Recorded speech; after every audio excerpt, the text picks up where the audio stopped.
Hey everyone, guess what? We do not have ugly swag. We have spaced out radio gear that you're going to want to wear.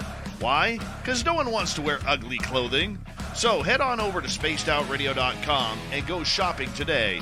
You'll be glad you did. And it's a great way to support our show. Once you get your gear, send us a picture of you rocking out in your SOR swag. spacedoutradio.com, shop there today, and make yourself look good.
Welcome, everybody, to Spaced Out Radio.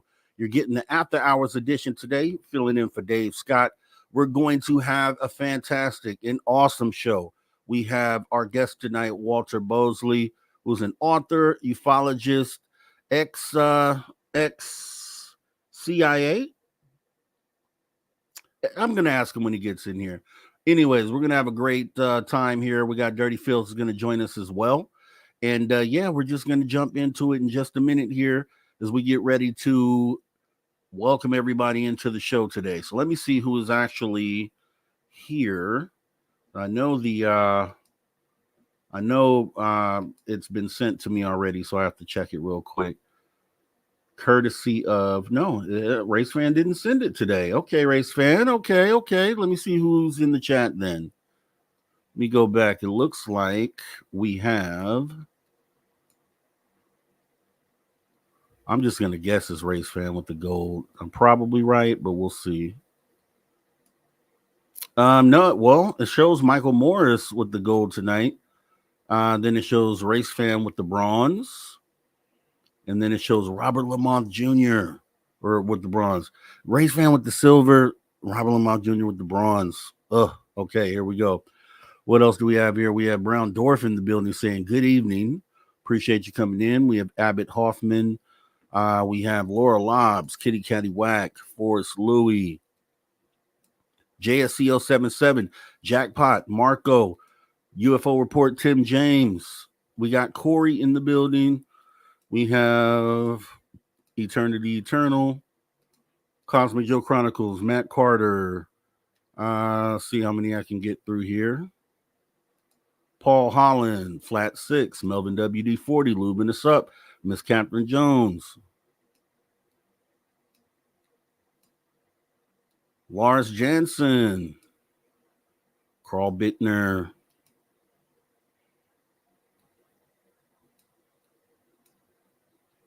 Pat Noble, and I see Dragonfly. There's Dragonfly. All right, Forrest Louie, FAP, as we get ready to start the radio side of this. Let me get that, or the podcast side. Let me get that going.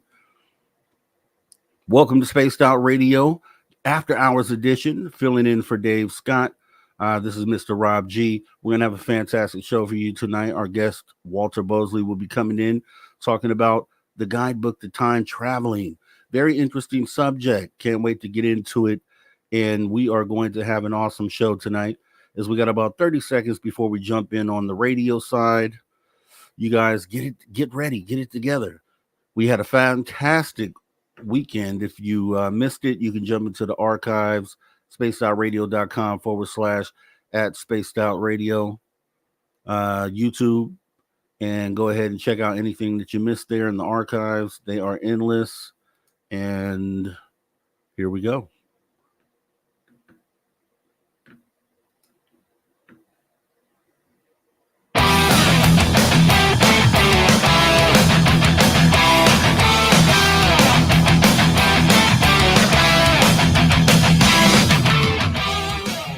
Greetings, space travelers. Welcome home.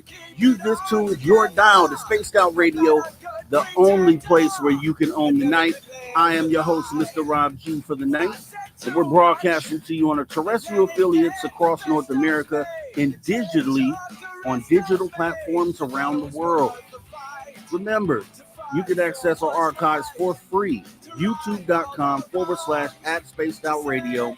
And while you're there, please consider hitting that subscribe button. Don't forget to follow us on X and Instagram at Spaced Out Radio and at Spaced Out Radio Show. Our website is spacedoutradio.com, where the options are endless. You can stay up to date with the SOR Newswire, get some official Spaced Out swag, plus you can rock out to some Bumblefoot and so much more. Once again, we have Walter Bosley joining us tonight, author. And we have Dirty Filth as well. He's going to come in and draw some art. It's going to be a fantastic show tonight. And let me go ahead and bring Filth up to the stage. And then bring our guest in today, none other than Walter Bosley. Spent 20 years as a national security. He's a United States Air Force officer and a former federal agent. Currently is a professional investigator on historical occult mysteries, author of pulp fiction novels, and a screenwriter who has appeared on History Channel's Ancient Aliens. Let's go ahead and bring him on in, Mr. Walter Bosley. How are you, sir? Hey, how's it going, Rob? Hey, I'm doing good. Fantastic. Glad to be here sitting with you tonight, filling in for Dave Scott. I was looking at the thumbnail. I actually am the one that created it. And so I'm looking at it and I'm like, okay, Walter Bosley, Time Traveler's Guide. So this happens to be a book that you've written. Is that correct? Yeah, just a little pamphlet. Here's what it looks like. Pamphlet. It's a short little book, and it talks about primarily a particular hypothetical method of time travel that one can try or just read about.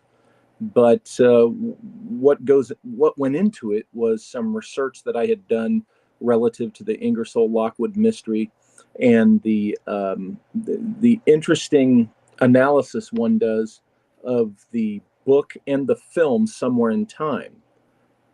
So all the stuff I did on those things kind of come together in this book. Okay, that is awesome. And I kind of wanted to know what actually initially drew you into wanting to cover time travel. I know you're an author, pulp fiction novels. And I've heard, Dave said that you actually had experience with the phenomenon as well. So I kind of wanted to know how you got started, what led you into these fields, what path did you take to get where you're at? Yeah. Well, I've had a lot more nonfiction published so far than my fiction. One of my novels does happen to be a time travel novel that I wrote in 2010, and it also kind of reflects a personal experience that I had, and I've talked about this with Dave before. What he's referring to was I had this weird awakening experience in December of '79, which for years I tried to figure out, okay, what happened to me? What happened to me that night, or what was going on that morning? And not too long ago, less than 10 years ago, I think I figured it out.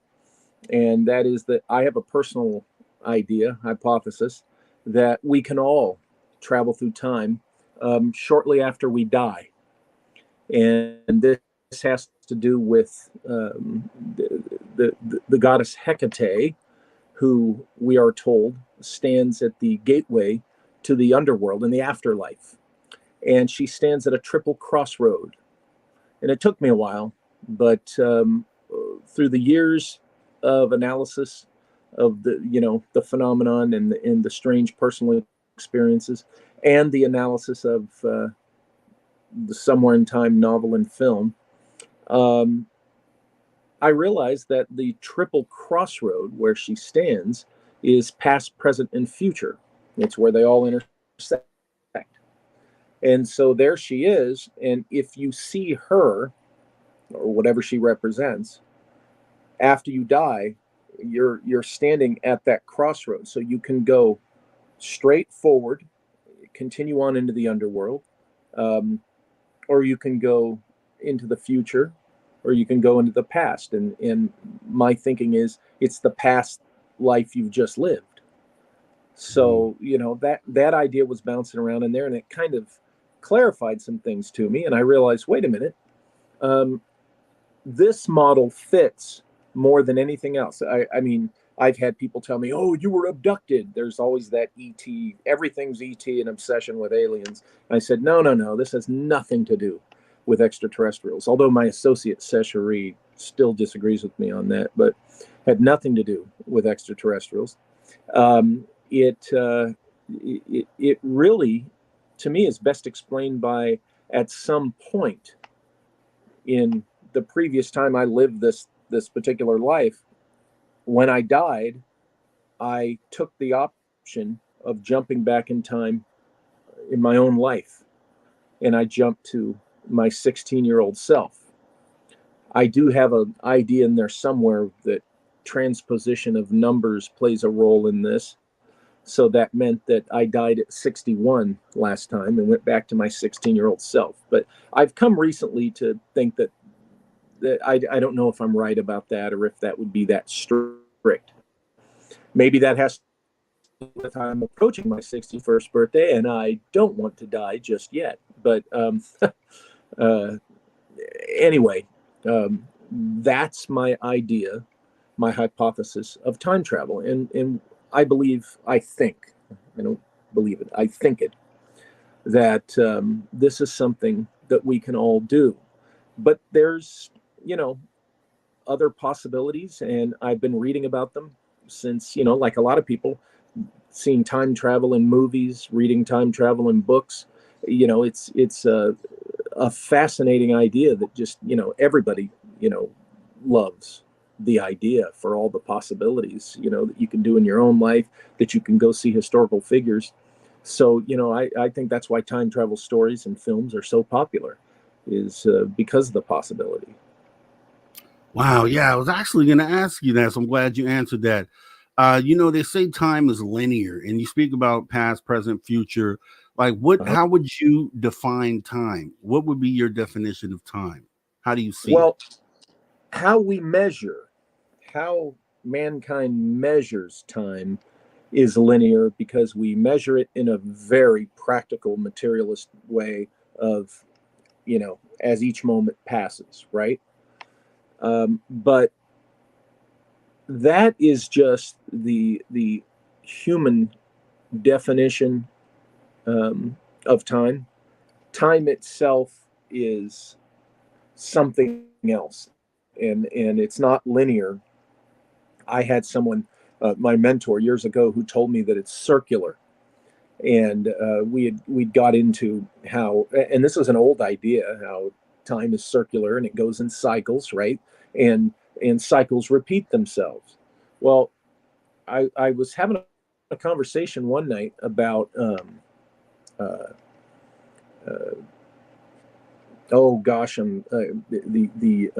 second law of planetary motion, Kepler. The name was escaping me, and in that conversation, it came to me, wait a minute, time isn't just circular, it's spherical. Time is a sphere. And At any point on that sphere, on that ball, any era could be happening. And if you could go from one point on the sphere to the other, you could get to different eras, different times, what have you. And the reason that for some people it's probably hard to, wrap their mind around that is because we do live so intently on this, this practical materialist existence, because it is practical. That you got to be at work at a certain hour. You're going to work a certain number of hours, and then you get to go home and be on your own hours, right? And we get paid, and we schedule events, and we live our lives, greatly driven by the hours of the clock and that straight line. But when we have the weird experiences, that the comprehensive phenomenon of time throws at us, we sense that there's something more to it. We sense that there's something more out there. And I think that's why time travel stories and discussions really appeal to people, because they know there's something. I mean, look at ghost stories. How many times have we heard the idea that, well, maybe it's not really the spirits of the dead, maybe it's the layers between two eras in time are thin right there at a certain point or a certain time, right? And so what you're actually seeing is not some ghost from 100 years ago. You're seeing the other side 100 years ago. So you're seeing a person who's very much alive on their side of that veil, just in their time 100 years ago. And they might be seeing you. And depending upon how you're dressed, they're wondering, what planet you're from. So once you really jump into thinking about all the possibilities, it really unfolds itself for you, as fast as you can comprehend it. And you begin to wonder, okay, is it possible at the very least to see across time, which I'm lean towards yes. Now I can see how that could branch out in so many different directions. Once you start jumping down the rabbit hole, just one possibility opens up another branch, and it just keeps going forever until you figure it out.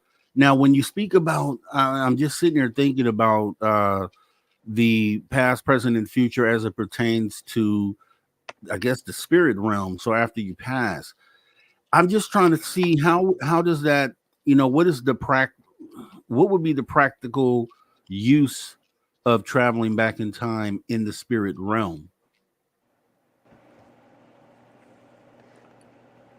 Well, if you want to throw a blanket on the whole discussion, you talk about practical use. The fact that you can do it should be, the first fascination, should be the first thing that makes you want to. Practical uses, they say you'd have to be careful of what you do in the past, right? You don't want to change the wrong little thing because it can have huge disastrous results in the future.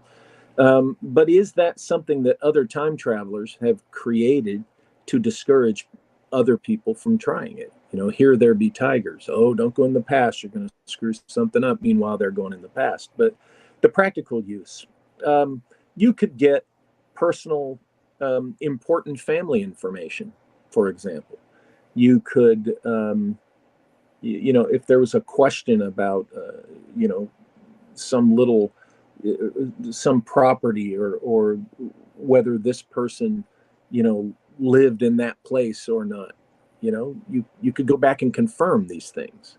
For instance, if you went to Bolivia, a particular spot in Bolivia in 1908, you could solve once and for all if it was really Butch and Sundance that was killed at that gunfight. I don't think it was. A lot of people don't think it was, but you could go back and confirm things like that. So another thing you could do. Now you're talking about in the spirit realm, so you might not be able to do material things, But you know, how thin is the veil between the actual past and the spirit realm to begin with? And when you do go back in a timeline, is it the one that you departed? Or would the multiverse theory, come into play and you've actually jumped a different track? Everybody, I think everybody's seen or been to a large metropolitan train station, and how all the tracks come in from all directions, and they ultimately just come in multiple tracks, multiple lines into the station, right? Well, you got all these multiple tracks and lines of timelines, and when you decide to jump, back in time, you don't know that you're not jumping onto another track. I guess you could be sure. I haven't explored that yet, but so there, if you're on another track, you're in a different timeline completely, or it's going to be almost identical to the one you've been in. It's one of your own timelines. It's one of your own multiverses, but still, it's a different one. So your consciousness, if you do it through the consciousness method and jump into, say, the body of an ancestor or your younger self, as I like to think I did, it actually may not be that younger self on the timeline that you initiated your time travel.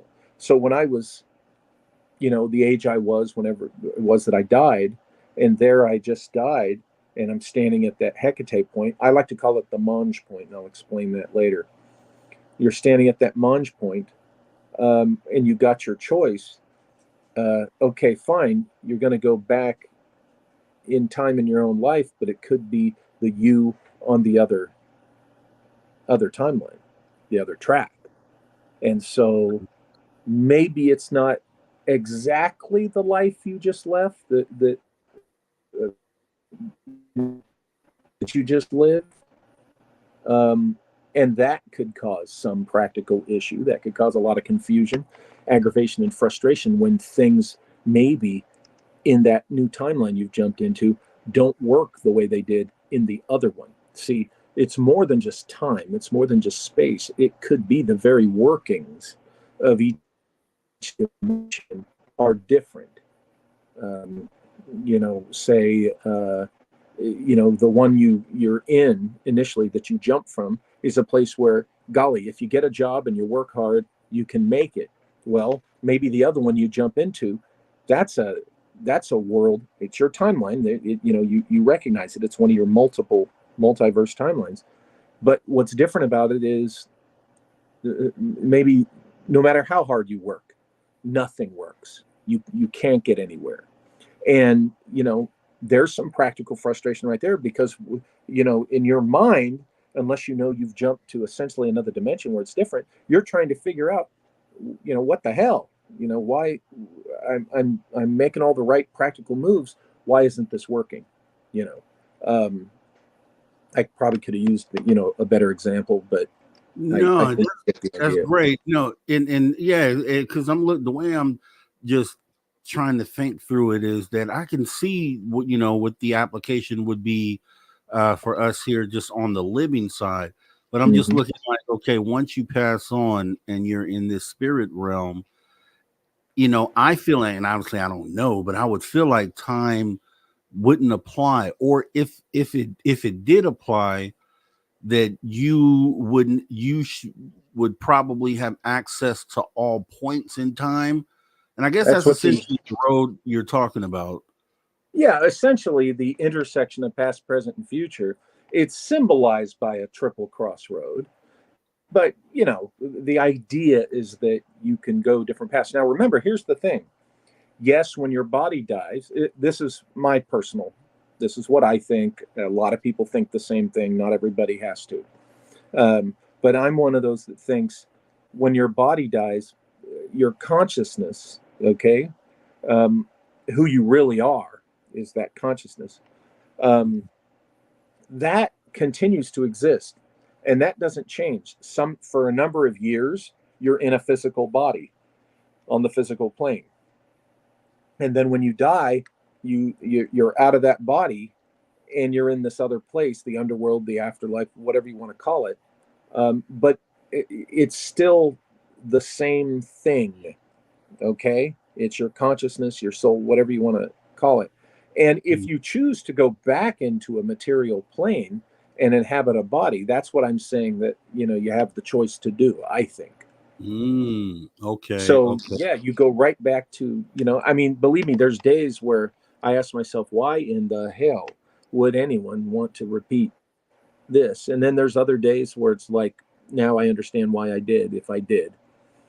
So now that makes sense. That definitely makes sense. That was because I was just trying to see what would be the goal in the spirit realm to want to choose a path. But yeah, okay, potentially taking material form, depending on the path that you took. Yeah, that does make a lot of sense there. Mm-hmm. So looking at the, when you think about it, they have, as far as time travelers go, they point to these old photos of people holding cell phones supposedly, and point to those as proof of time travel. What do you think about those things? Is that something that you consider to be plausible, or what do you think about when you see pictures, or when you address that sort of theory? I think those photos are nonsense. They're entertainment on the internet. It has been pointed out before that there's a photo of a lady with the looks like the cell phone to her ear. It's been pointed out that hearing aid devices look like that. They were little boxes that you'd put up next to your ear. You can do this with your hand, and you'll notice that it channels the noise right in, cups it in there, and makes it louder. Okay, we just do that digitally and electronically these days, but back then it was a little box, and it aided with hearing. And yeah, just because it looked like a little, to us it looks like a flat little cell phone, it's like, oh wow, that's intriguing. But no, it was just a hearing aid, essentially a handheld hearing aid. And see, this is the problem that we have uniquely. It's not like this kind of stuff didn't go on before, but uniquely with the internet, this era that we're in, where information and ideas and memes and photos can be instantly spread around the world. People do that, on these themes like we're talking about, like, oh look, it's a real alien. Oh look, it's a time traveler back during the Gettysburg Address. And the problem is, photos can be so easily, expertly doctored now by most anyone. Okay. And there's just so many hoaxsters out there, so many people out there that, they do it for their own motives. And so you just have to take a position, I think, if you're going to be honest with yourself, you have to take a position that when you see that kind of stuff on the internet, it ain't real. It can be fun to look at the articles, but it isn't what they're wanting you to think it is.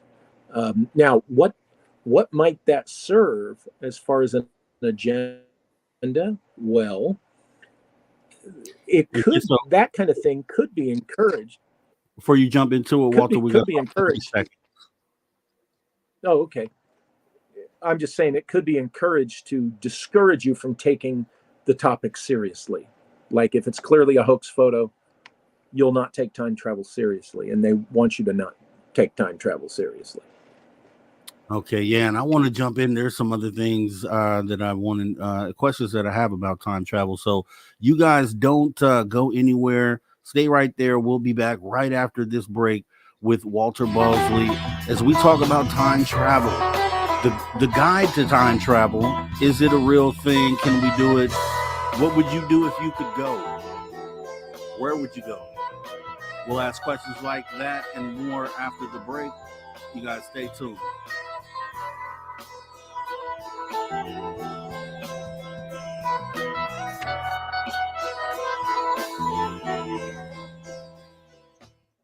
Wow. Okay, we're clear. Yeah, that break came up pretty quick. Yeah, definitely. I want to jump down this rabbit hole with you. And there's a bunch of questions. You answered a few of them, though. You still there, Walter? Yeah, I'm here. Okay, yeah, your camera shut down. And Oh, Dirty shoot. Phil. Sorry about that. Yeah, you're okay. Dirty back. Phil's in the building. Okay. Okay, there you go. Dirty Phil. I'm not used to Dirty Phil joining me for the night, so that's awesome that he gets to join me and draw some fantastic stuff here.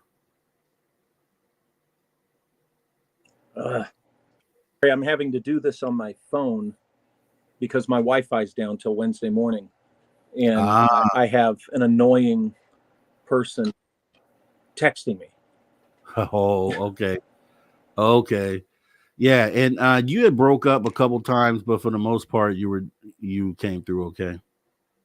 Yeah, your audio was breaking up for me too. So yeah, sorry about that. My internet went out over the weekend, and the soonest they could get here is Wednesday. I think we just need a new box. The other box is older. I'm gonna jump out real quick. Yep. Just to tell that person to call someone else. Okay, we have about 3 minutes left. Okay, good. Hi, Rob. How's it going, Rob? Hey, Phil. Like I was just saying, man, I'm being graced with the presence of filth here, man. This is an honor to have you here, buddy. Well, thanks for letting me come in. I was gonna pile. I thought it was in the wrong channel at first because, yeah, but we got it all sorted out. So, anyways, Send me the link. You do it from my phone because it's clear and better. Okay, is it really bad? The audio? It's not super bad, but mine picked. Anyways, drawing a picture of a gray alien having a can of ginger ale, if anyone's wondering. Yeah, let me get you up here so they can see. Oh, yeah.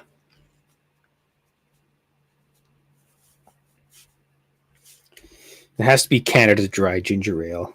None of that Schweppes stuff. It's very important. He's just hanging out in the backyard.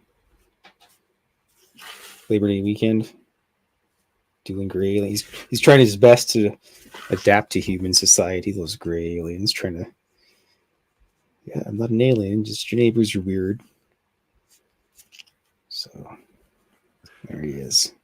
I was actually going to do one with the Aurora Borealis, but of course, where I live, it was cloudy the last couple of days. Except other people in Edmonton got pictures of it, but not me. That's right. I got a good one last October, a good light show. Some people don't get them. It's a shame. Oops. I need to clunk that thing there. All right. I wonder what his favorite food would be. Or if gray aliens even eat anything, considering they're probably robots. But nonetheless.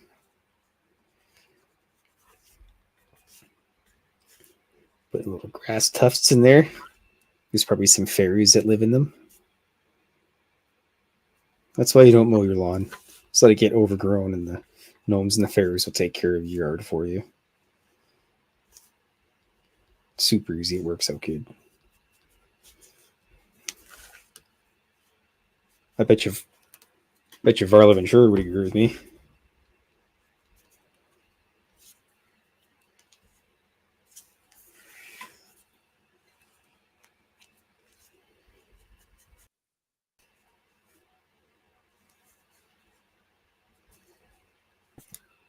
Okay, there. Oh, perfect. The background is better too. Thanks. Yeah. Tell her to please. Sounds like technical difficulties over on that side. Yeah. I'm running my computer off a potato. Look, that's what I was telling Dave. He had like the infrastructure akin to that of the early 1900s. You could blow on Dave's connection and it'll definitely drop. Wow. Yeah, it's annoying when the devices go out. You're way more clear right now, though, Walter. Oh, good. I'm on a different. I like I said, I got to do this via phones, and my girlfriend brought her phone in, and it's better for this kind of stuff. Okay. All right. We're coming back here. 5 seconds.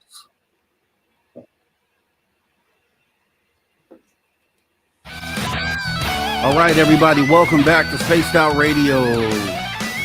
After hour 0.5, as we get ready to jump back into the conversation here with our guest, Walter Bosley, a time traveler's guide. We're going to be looking into what is time travel? What is time? Do we even know? We don't. Space travelers, consider going ahead and going over to our Patreon and becoming an official space traveler in the Space Travelers Club for as little as $5 per month. As we jump back into the conversation here with Walter. So, Walter, okay. Can you tell us a little bit about the book? Obviously, without giving everything up. Yeah, this is what it looks like again. I happen to have it right here.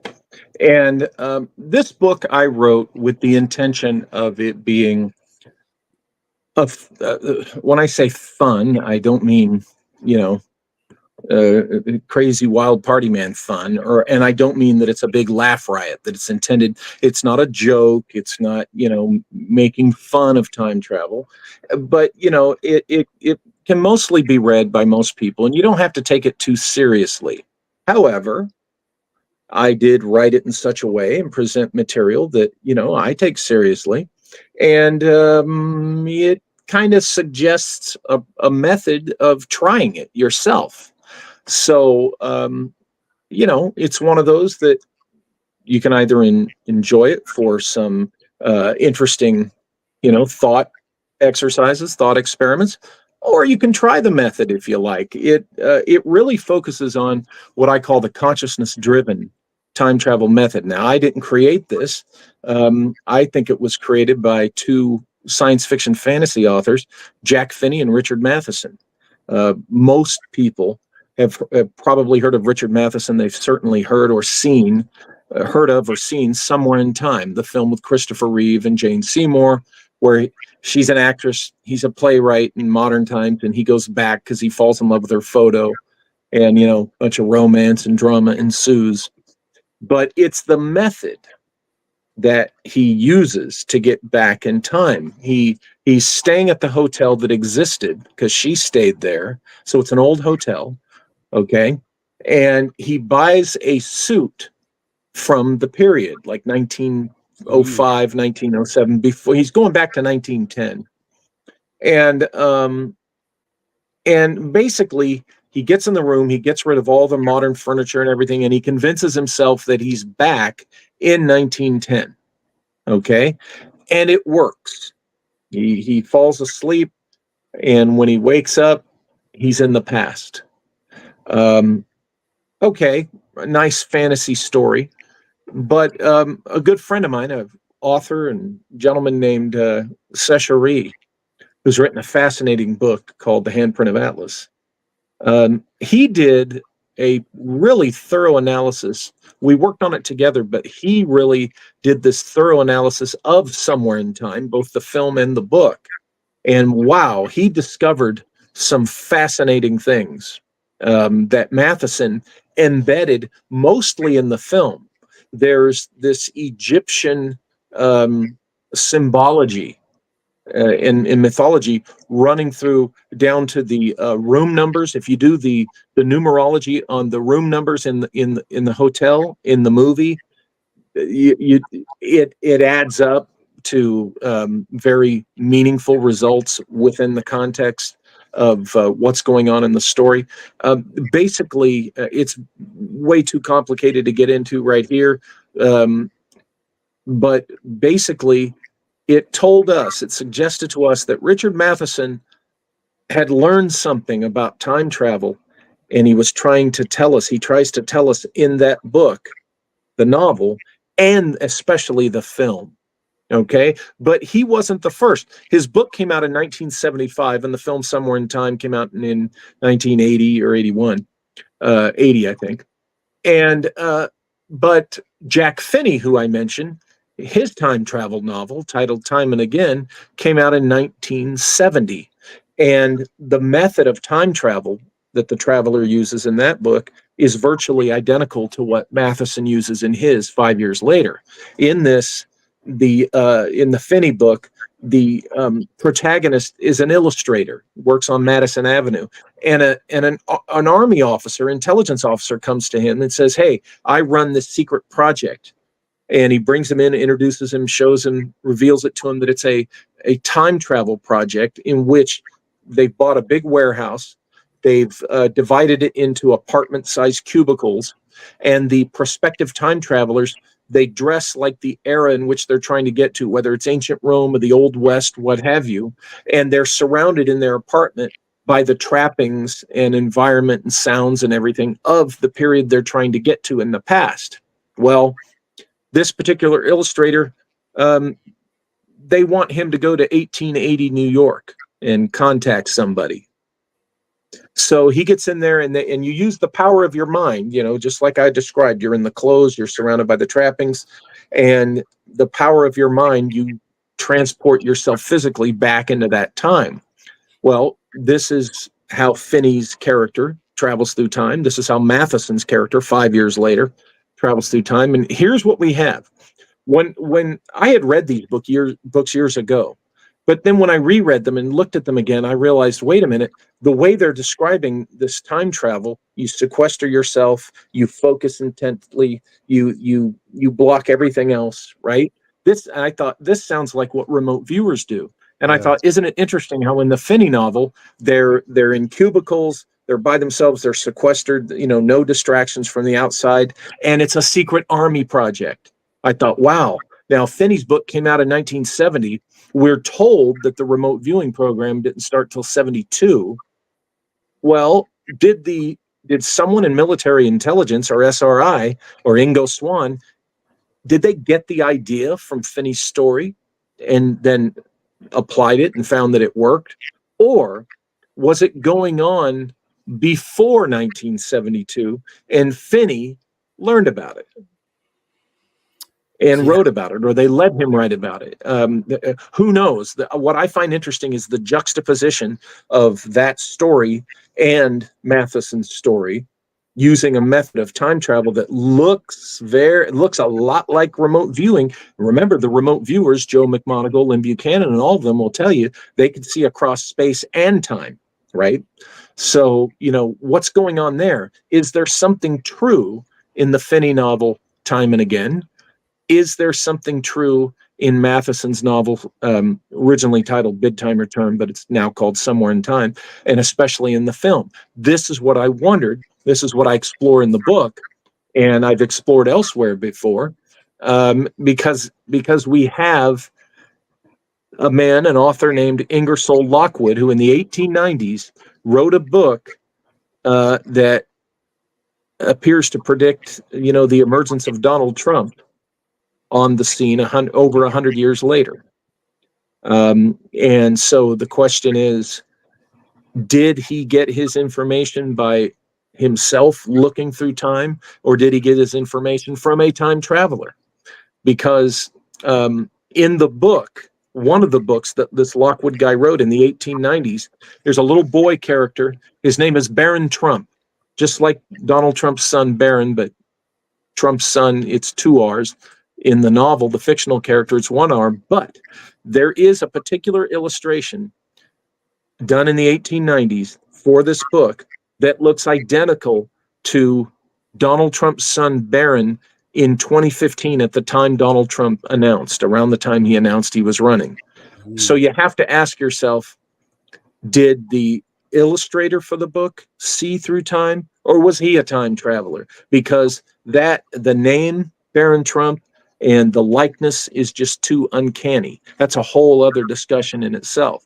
So all of these things, talking about the Lockwood book, because I also co-authored a book with a guy named Todd Wood titled The Mystery of Ingersoll Lockwood, and we go deep into that. And the analysis I did with Sechery of Finney and Matheson's work, plus my own weird experiences, I decided, what? What if someone tried it? And so I presented all these threads together, and I also present, okay, here's the steps. Give it a try. You know, you never know what kind of results you'll get. At the very least, it's food for thought and an interesting discussion. Very interesting, actually, because obviously you look in pop culture, right? And you know, when you think of time travel, you think of physical machines. You think of hopping in the DeLorean with the flux capacitor, Right. and picking a date and going to that time. Now, let me ask you though, because the theories you're proposing sound very plausible because of the whole remote viewing, and we know that's been proven to be a real thing, and just the abilities that we have with our mind and the consciousness as human beings, and then even going into astrally traveling places and things of that nature. That kind of fits right. It fits right into that fold, which would make sense that might be another thing that could be done. But when you look at, and when you know, the pop culture references come up as far as actual machines being built, what is your outlook on that? Do you think that has any purpose or any do you think that that's something that could be done? Is that maybe another way to time travel? Yes, I think it is a possibility which must be considered. You know, in the late 80s, early 90s is when I came to, like a lot of people do, I came to wonder if the UFO phenomenon was not better explained by time travelers, right? This is an idea that, you know, has been bounced around out there for years, decades. And it made a lot of sense to me that that's what it could be. Because you know, people talk about, oh, the prime directive, you know, they have to follow the prime directive, they can't interfere. Well, guess what, folks? The prime directive has never been a trait of human exploration at all, number one. Number two, the prime directive was made up for Star Trek, a science fiction fantasy TV series. There's no such thing as a real prime directive. It's a nice idea that some folks have. So why does that matter in what we're talking about? Well, I think if space explorers, space travelers traveled across the vastness of space to get somewhere, they're not going to be, I don't think they're going to all be hiding out to not be seen, because I also am not a misanthrope. I'm not, you know, a childish person who characterizes all of humanity as, we're so stupid, we're so violent, we're not worth a visit from the aliens. You know, I find that to be a childish position to take. And it's elevating these extraterrestrials, you know, almost, you know, to a religious level, or they have to be superior because they have the technology to cross space. I mean, come on, I've talked about this with Dave. How many, you know, how much advanced technology have we seen that it's created for military purposes, right? Mm-hmm. And we assume that the aliens are all peace-loving space angels. That's laughable. We have no reason to assume that they're all going to be nice. Many of them probably are going to be diplomatic and friendly, but there's going to be belligerent ones out there.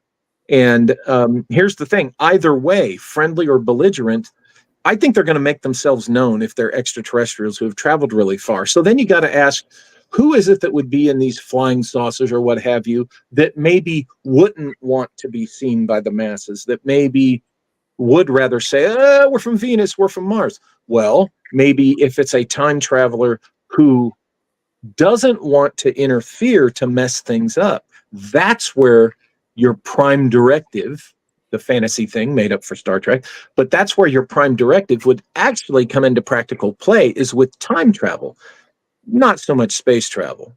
I think this is my opinion, my position. So I think it's very possible and a legitimate thing to consider that, you know, the UFOs, the flying saucers, what have you, some of them, most of them, could be some type of time machine, so to speak, time craft, time ship.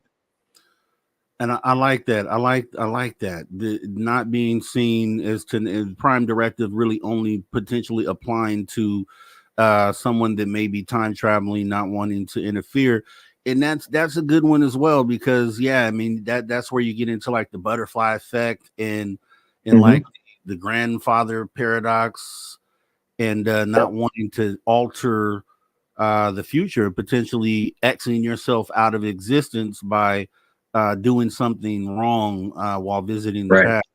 So if that's a real thing, and that would apply, then what do you think about that butterfly effect? Is that something you think is a real thing? You think that because they have, from what I understand, the grandfather paradox and then the predetermination paradox, whereas things are going to happen anyways, regardless of how many things you try to change, the end result is still going to be the same.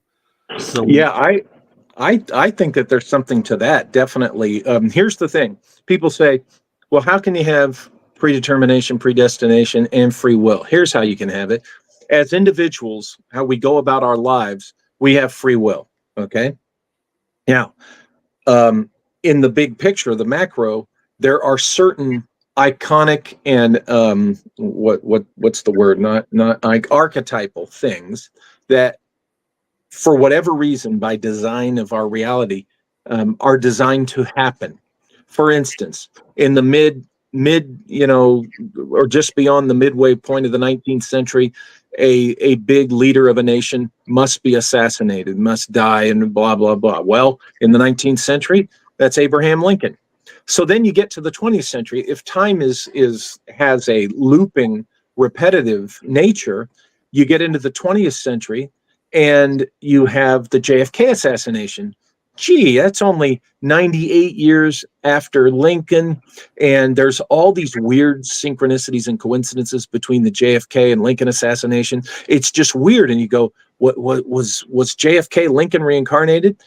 Maybe, but he didn't have to be, because it's the event that was predetermined, but the person who fills the slot on the event isn't predetermined. And as we go through with our free will, maybe our decisions might end us up in that slot of the big thing that's got to happen. So in other words, Abraham Lincoln, as he lived his life with free will, making his decisions, he could have made a decision that he would not have ended up in that slot. Someone else would have, maybe it was, I think Douglas was running against him in 1860. It could have been him, but the assassination would still have happened. That's the idea. And then in the 20th century, it didn't have to be JFK. It could have been Richard Nixon. Well, the assassination that whatever the assassination represented had to happen. So the slot is filled, but it can be filled at the last minute by whoever's free will puts them in that position. So there's my awkward example of how free will and predetermination are both real from my perspective. Now let's look at this. I guess we got about 5 minutes left till break. So say, the ability to time travel ends up being something we can all do, that we have to unlock, same as remote viewing. So what would be, how would you look at the ability for everyone to be able to go back in time? I guess it wouldn't really have a negative effect if you're looking at predetermination, but if the grandfather paradox came into play, do you think that everyone having the ability to time travel should be something that everyone should be able to do? I'm very egalitarian about what we call psychic gifts and what we're given, the option to do and whatever the afterlife is. And the only reason that question, should we be allowed to, rhetorically, I'm saying, the only reason that comes up is we live in a time where accountability is not a premium, individual personal accountability. A lot of people are convinced, we're not smart enough. We're not capable or able enough to take that. It's way too much responsibility. Whereas a different generation would have said, hell yeah, we ought to be able to do it. Let me do it. I'll accept that challenge. I want to do it. so I'm more influenced by that other time. I think it's an accountability test in some ways. It's like, oh, okay, you want to go back and relive all or a major portion of the life you just lived? Okay, but when you're down there, you're going to be making decisions and, do it the right way. And that's the nature of life. Life's tough. It's not designed to be easy. It doesn't have to be harder than it inherently is. But a lot of this experience is all about the experience of making those decisions, exercising free will, accepting accountability, and understanding why you should and why you should want to.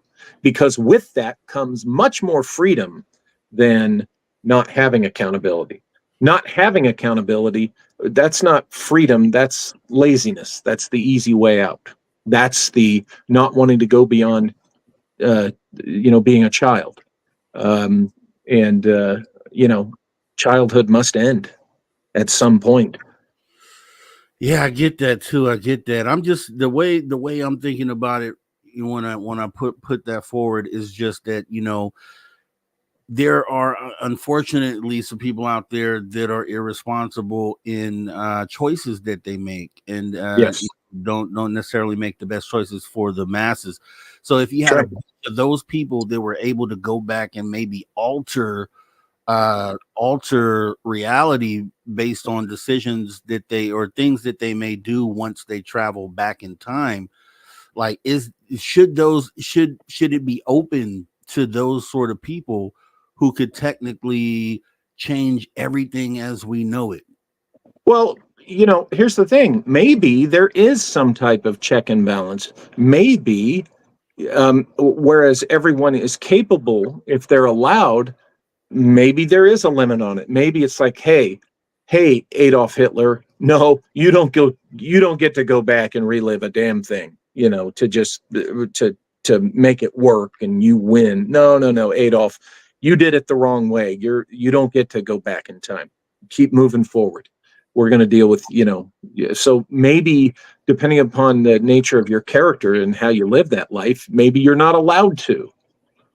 I don't know. The only time we know this is when we die and we're on that other side and there we are and we're going, oh yeah, okay. But for some reason, we're not supposed to know certain things clearly or at all while we're experiencing this. Yeah, that's true too. I'm just, I would have to agree with you. Maybe some regulations have to be put on certain individuals, only because the best interest wouldn't be in play whenever decisions were being made. Yeah, go ahead. We got about 1 minute left. Okay, those regulations should be very clear. No human being should, be the one to decide that. It's got to be whoever runs things on the other side. It shouldn't be by human criteria because, we can be very fallible, and maybe one faction says, oh, that guy shouldn't be allowed to do it. But, says who? Says them, because they don't like that guy. It should be something that the authority for that is beyond us. I think something that would blanket for and probably cover all timelines would be something like some sort of ethics test or some sort of ethical exam. That's what I was saying before. Look, your life that you're living now is your ethics test. Yeah. You're not going to sit in a room like the DMV and have a checklist and ABC or no. You're taking the ethics test right now, my friend. We all are. I like that. Okay. We are already at the end of the hour, which is insane. That went quick. We're going to actually be off camera for this one, Walter. So about 5 minutes. Everybody else, you guys kick back, relax as we dive deeper into the rabbit hole of time travel. It's crazy. It can go so many ways. You guys sit back, don't go anywhere. We'll be right back. Conversations that move the needle. You're listening to After Hours with Mr. Rob G on the only place where you can own the night. Spaced Out Radio. You've tuned your dial to the right frequency.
All right, everybody, welcome back to Spaced Out Radio after hour number 2. Filling in for Dave Scott tonight as we have about 30 seconds before we There hasn't been anything happen. and we'll be coming back here in just a moment.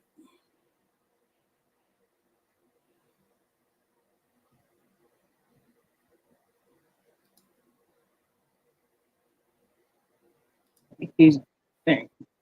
Oh, there we go. Okay. Hello. Hey, so we got about 10 seconds here. We're coming back from break. Uh-oh, what happened? Just giving a better view to see. No, that's okay. I- All right, welcome back to Spaced Out Radio after hour number 2. Filling in for Dave Scott tonight as we go ahead and jump back into the conversation with Walter Bosley. He has a book out, a pamphlet, Time Traveler's Guidebook. We're talking time traveling. What could be the repercussions? Can anyone just go? Don't forget, guys, you can follow us at X and Instagram at Spaced Out Radio and at Spaced Out Radio Show. And when you're there, don't forget to give us a follow. We'd appreciate it. As we jump back into the conversation here with Walter Bosley. So, Walter, we were just talking about the ethics at the end of the last hour. I did have a question, though. So, you mentioned the two authors that proposed those interesting theories of time travel. So if you take that theory or their theories and you put that up against all the other, I guess, modes of time travel that are represented in other novels and in films, which method do you still stand on? Maybe that method is still the best one or the most plausible out of the ones that are out there? I'm presently very much enamored with the consciousness-driven method because I think anyone who could learn how to do it is able to do it without spending the money to build some type of time machine, without having to figure out a machine to do it. You already have the machine up here in your mind. So it's the most egalitarian, again, to use that word, way to do it, hypothetically. And I'm thinking about it because there was a scientist, I can't recall his name, but he's actually claims to be working on a time machine and says that he pretty much has the blueprint. You may know who I'm talking about, but I think the whole hang up with the time machine theory, that physical time machine theory, is they say that if that's the method of time travel, then you can't go back further than when the machine was built. And that's kind of like the hang up and the limitation on that. But the consciousness theory, the way that you presented here, definitely kind of supersedes that. It makes it viable to go back to any point in time, past, present, or future. So it actually, to me, makes more sense what you're saying as being the preferred method or the most plausible. What do you think about that? And have you heard of this scientist, the guy that's working on the time machine? Well, in our community, we've had multiple people say they were working on different things. You'd have to be specific as to who you're talking about. Pardon? I can't recall his name. He was on the news. They did a story about this guy, and he pretty much stated that he had figured out the method of being able to time travel, and he was a real serious guy, real serious. Yeah, they're okay. Figuring out a method or proposing a method. I mean, I argue that Matheson and Finney offer a method. I propose a method, the after you die method, right? Coming up with a method, that's a good start. But here's the thing: there are ways to prove if you've done it and can do it with a machine or with technology, or even the consciousness-driven method. There are ways to prove it if you want to. And that's what I say. I say, look, if you want to put yourself out there and say, I have done, I do this, I am a time traveler, whatever. Well, put up or shut up. I like to speak in hypotheticals because that's more honest. And the only way I'm saying, that I think I did it, was after having died. So I'm not in any rush to go proving that to you right now. So this is why it's sufficient for me to keep it within the hypothetical, right? I don't need to convince others so hard of what I think, right? That I'm going to say, yes, there is certainty. It is this thing. It is real. I have done it. I can do it. No, I don't know. We could all be wrong. It could be not possible, and there's something else going on besides insanity that better explains what we're confusing for or assuming is time travel. It could be something else entirely. Yeah, it definitely. And I found it's astrophysicist Ronald Mallet. For anybody out there that wanted to look it up, he's an astrophysicist. He's just stated that he's discovered the blueprint for time travel. He has cracked the code for time travel, rather. What he proposes is let's see, his vision for time machine centers on what he calls an intense and continuous rotating beam of light to manipulate gravity. His device would use a ring of lasers to mimic the space-time distorting effects of a black hole. And so I guess he's he was all over the news about this, and states that he's supposed to build a machine based around that theory. Okay. But the hang up would be that you couldn't go back any further than the point in time that you made the time machine. So that would be the limitation. You couldn't go back to the distant past. You could literally only go back to when he created the machine in that model. So with that being said, yeah, that I like the idea of consciousness time travel better, because there is no limit there. And yeah, you should be able to then access any point of the past, which is actually what you'd probably want to do. In defense of the idea that, the time machine would be limited to when it was invented, here's what you do. You look at the elements of which that time machine was constructed, okay? Now, if we figured out something in modern times or in the future about wood, that we never knew until our times or in the future, okay, some magical property, so to speak.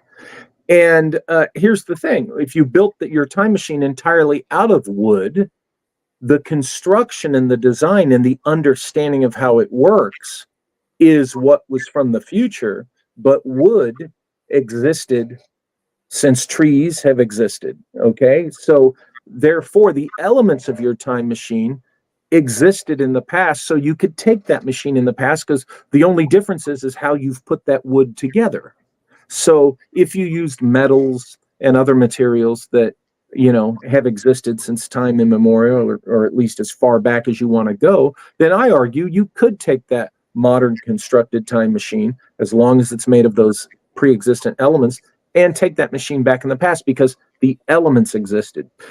By saying that you can only go as far back as when that machine was created, that's the same thing as saying, well, if I go to a tailor and tell him, please tailor me a suit of this 1910 or this 1899 design, okay, and use fabrics and buttons that they used back then and everything, okay, but then I wouldn't be able to travel back in time because I'm wearing a suit that was constructed in modern times.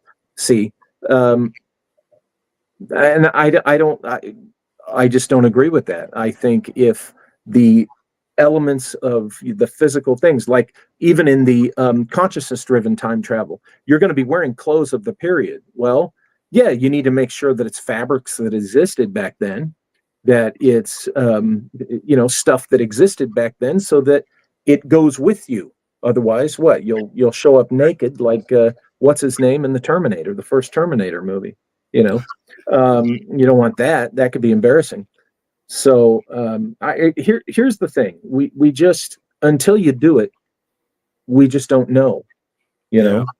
And even then, there might even be people who are taught how to use the machines or how to do it, and they couldn't tell you exactly how it works. They don't need to be able to tell you how it works because they just know how to do it. They know how to use the machine, right? There's millions of people out there driving around cars with combustion engines, and they can't tell you anything about how that combustion engine works, but they know how to drive that car. Yeah. So, this is and this is the fun of the time travel discussion, is because, none of us who think we've done it can prove it. And certainly the people who've claimed they've done it have not proven it. And there's all sorts of margin for fakery and hoaxery. And we know how much of that goes on, quite a bit. So, it's a discussion that's wide open for speculation and hypothesis. Yeah, and it's beautiful. And anything related to phenomena is exactly that. And fakery and hoaxery. So I wanted to kind of touch on that because they, just like we talked about those photos, they actually also have people that claim that people, the one guy who was supposedly had come from the future, and they had a YouTube video on this guy, and then he just disappeared all of a sudden. Do you think that there are actually people visiting from another time, like humans, not necessarily aliens, but humans visiting here currently from a different time period? If it's possible, yes, somebody's doing it. Wow. Okay. So, I mean, because I would consider that guy potentially a hoax. I mean, If somebody claims that they're doing that, you got to start out that, okay, this is probably a hoax, because here's what I say. Even though you can do it, even though you are doing it, as I said before, if there's anywhere where the prime directive, created for Star Trek, comes into play, I think it's time travelers among us, because they don't want to screw anything up. So the real time traveler is not going to go on TV and say he's a time traveler. He's not going to call in to Art Bell, okay, or George Noory. No. The real time travelers are going to keep it to themselves. Why would they keep it to themselves? Well, think about it. If you actually figured out how to do it and could do it, particularly with consciousness driven, would you go telling everybody necessarily? No. Give it some real serious thought. You might keep that to yourself, because here's a practical use. You could do the Biff, Yes.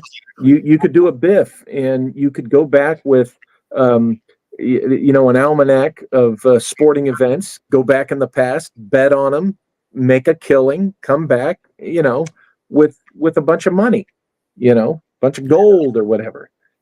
If you're not hurting anyone, I see nothing unethical about that, because think about it. Oh, gee, people would say, well, that's cheating. Okay, yeah, you happen to know what the outcome would be, but if you go back in time, you're just another human being walking up to that window and placing your bet. You just happen to have information that says that one team is going to win. But remember what I said about it may not be the exact timeline, right? So you can't be sure that in that timeline that such and such team is going to win that World Series. So there is a margin for it's perfectly fair. And again, you're not physically hurting anyone, by doing that. So, yeah, I just thought it was funny. This guy, I just thought it was hoax, because I'm like, okay, you travel back from the future, and the first thing you do is hop on YouTube to tell everybody. Yeah, you're not. I know exactly. That's what gets me is you're going to go, if you really want to go public, you're going to go to, whether we respect them or not, you're going to go to major news networks in all the major countries, right? So that this can be broadcast to the world at the same time, and you're going to have some means of proving it. Yeah, you're not going to come on some guy's YouTube channel. You're not going to go on Joe Rogan. You're not going to knock on Jeremy Corbell's door, for crying out loud. And you're not going to call Art Bell, so to speak. This is the thing that I've tried to point out to a lot of people, but it's fun to imagine that these people who claim this really are, And you got to remember, a lot of people come into this, our world that we're in, and so enthused about and take so seriously. A lot of people see this as an amusement, as an entertaining escape from their, what they consider their mundane lives. And they're not as serious, about this as some of us are, That's why I wrote, this book was as kind of an intro, people that are maybe new to all of this. It's an entertaining, informative book for them to read. And then, if they want to try it, experiment, give it a try. Or if you are more experienced, especially, give it a try. It's very much a your own choice kind of thing. Yeah. And I was checking out your channel. As a matter of fact, you guys, is Walter Bosley channel on YouTube. You guys make sure to go and subscribe over there. And you touch on a lot of interesting topics. I was checking it out, and here's one thing I want to ask. Being so into time travel and researching, looking into it, looking at different theories, if you could right now time travel to the past, present, or future, where would you go, and then why? Well, there's a whole bunch of options if I went back in my own life, which I think would be again. But in general, for like historical things, there's the obvious ones where you'd go back to confirm, did this guy really live? Did that guy really do that? That kind of thing. But I would probably choose eras, in which I'm interested in intellectually. The Old West. There's things about the Old West that resonate with me that, I'd go back to that. Just it's hard to pick one, but I would go back to the way deep, remote, ancient times when what we think of as the Vedic, lost Vedic civilization, or Atlantis, that kind of thing, to see that world, to see if it existed the way we're theorizing that it did, and what kind of technology and knowledge they actually had. I would like to go back and see the Library of Alexandria before it was destroyed. Things.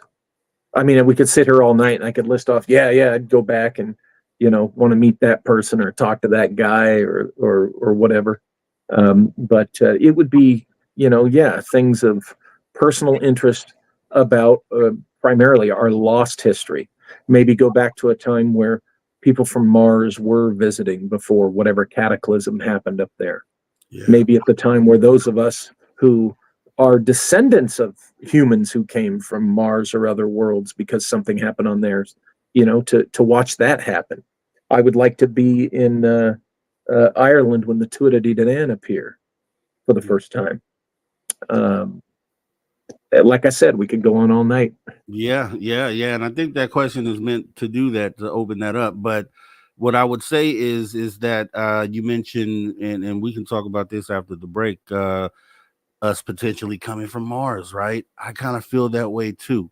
But I just to kind of interject, I would, if I had to pick a time in the past, I would go, just like you said, I would go to the moment that the ancient Egyptians disappeared, because I want to know why. I want to know, did they go off planet? Or I want to know if some theories are out there that the extraterrestrials kind of chopped them down because they made the wrong decision. Yeah. And then I would probably want to go back and as crazy as it sounds, back and see what was up with the dinosaurs. Oh yeah. See, exactly. The real Jurassic Park. Yeah, just to see Sure. what it was like. Were we there or were we not? And then because there's theories that, obviously the scientific explanation is that the asteroid took out the dinosaurs, but is that what really happened? Or did the extraterrestrials come here and eradicate the dinosaurs to make way for or us as the ancient us coming from Mars so that we could inhabit the planet, because obviously I don't think we would coexist. And I think there were human beings that were here all along. There are human beings that have come from other planets, other worlds. It'd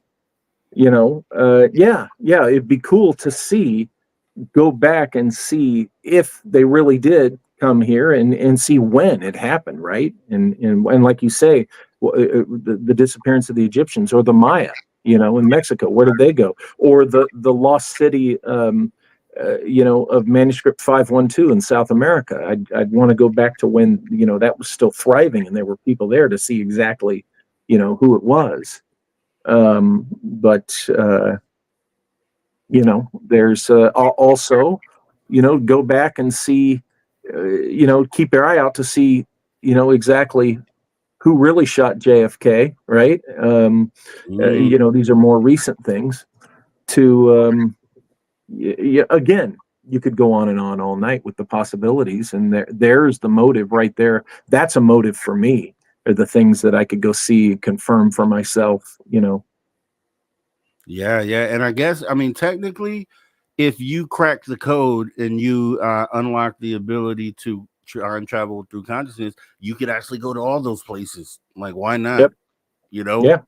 Once you've unlocked it. So I know we had a couple questions that came in before we shift conversation here. We had Abbott Hoffman asking, what's your opinion of Madman Mark Markham on the Art Bell show, time traveler that made his own from Power Company Transformers? Again, I don't put a lot of stock into folks like that. I think that was entertainment and show. I think Art knew that too from the beginning. The value of things like that is, what comes up in the discussions, or maybe even the ideas. Maybe he had some really cool ideas that push the boundaries of physics, or understanding of time space. So it's the ideas, but whether claiming that he actually did it, again, the real time traveler that wants to go public is going to really go public, and it's not going to call. To us, Art Bell was not an obscure radio show, but to the world, it's an obscure radio. It was an obscure radio show, for the most part. And they're not going to do that. They're going to go, to a louder megaphone. So it was, that stuff was entertaining, food for thought, but real? No, I doubt it. And T-Bone, I have your question here, but I'm assuming it was posed during the specific part of the conversation. If you could elaborate on your question and maybe repost it for me with the reference to what you were asking, then I can repose that question. Okay. So with that being said, we got about a minute and a half left. Yeah, so I would like to actually go in because I heard you had a sighting, and I guess we can save that for the other side. Heard you had a UFO sighting at one point. I heard also that you delved into the world of remote viewing yourself. Oh, yeah, still do. And that you have some experience with the paranormal. So I would love to jump into all that here right after this break. That's sure. Interesting, yeah. And guess what? A lot of people have a lot of these experiences because they all tie together. Yeah, they do, and that's why those theories make so much sense for the time travel. Because I think it's all about consciousness. I think it all relates to all of our senses that we have relate to our consciousness, and the senses that we have still yet to unlock seem to be tied to that as well. So guys, we're gonna have a lot of conversation, and if you have any questions, I'm still on the lookout, guys. So definitely make sure that you're posting them with caps. If you could, T-Bone, if you're still out there in the chat, please repost your questions so I can ask that, kind sir. And before we go to break, I want to thank the super chatters, T-Bone, Cosmic Joe Chronicles, and Deb from Sacramento. As we get ready to go ahead and jump into this break, we jumped down the rabbit hole tonight. We're time traveling consciously, maybe in a machine if it gets built. We're jumping into UFOs, paranormal experiences, and everything else next. You guys don't go anywhere. Right here on the Spaced Out Radio After Hour Show. I'm your host, Mr. Rob G. We will be right back. Stay tuned.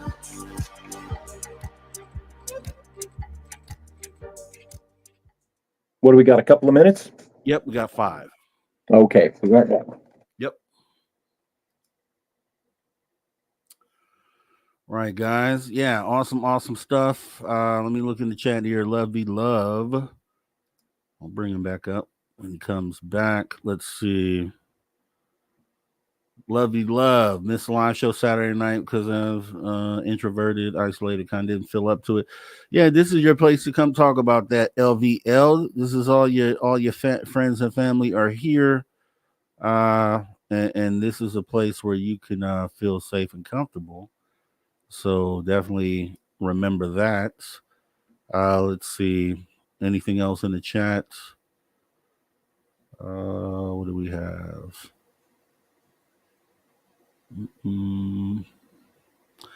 Time traveling is an interesting subject, man. Would you guys time travel? Where would you guys go?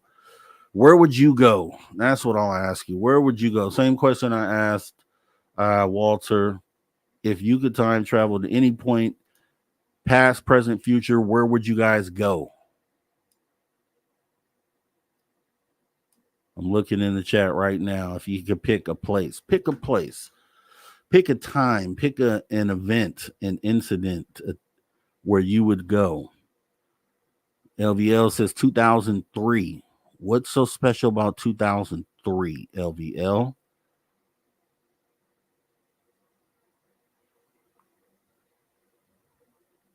What did you do in 2003?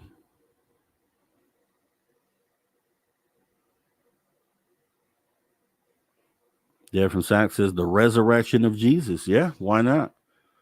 Why not? Why not go there? Yeah, those are one of those events that you want to see. Hey, Sandra Heath, thanks for coming on in. Thank you. Thank you.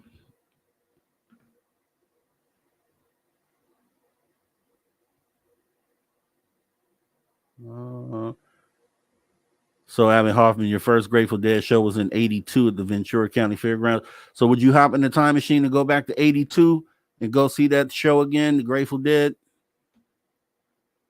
Matt Carter says, I'd probably go back and see if the Bimini Road was natural or the spot of the off the coast of Japan is. Okay. Okay, I like that.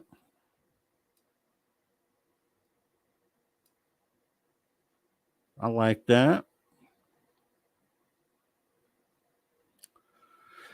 I don't know where I would go in the future because I would if you pick the wrong place, you don't know what the future holds. If you say America in 500 years going forward to see where we're at, you may find out we're not even here anymore. You may find out you may go into a wasteland of nothingness, or you may go into uber high tech culture and civilization. It's a flip of the coin. It's what is Russian roulette essentially, time traveling roulette going into the future because you don't know what you're gonna get. At least if you go back to the past, you can kind of get an idea of where you're gonna land. Paul Demond says, go back to when the Great Pyramids were built. Yeah, I'm kind of there too. I just want to know why all these civilizations disappeared at the peak of their technological prowess. How do they just vanish from the face of the earth? All these different civilizations. There's some theories. I would just want to go and confirm.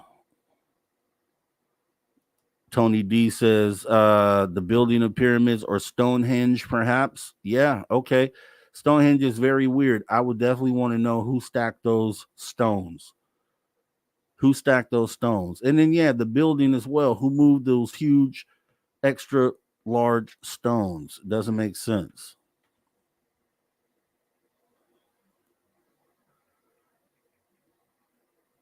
All right. So we get ready to come back with our guest here.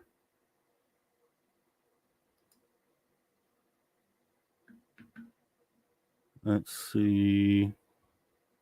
Aaron said he'd go back and solve a lot of heartache. Okay. I could see how that has value.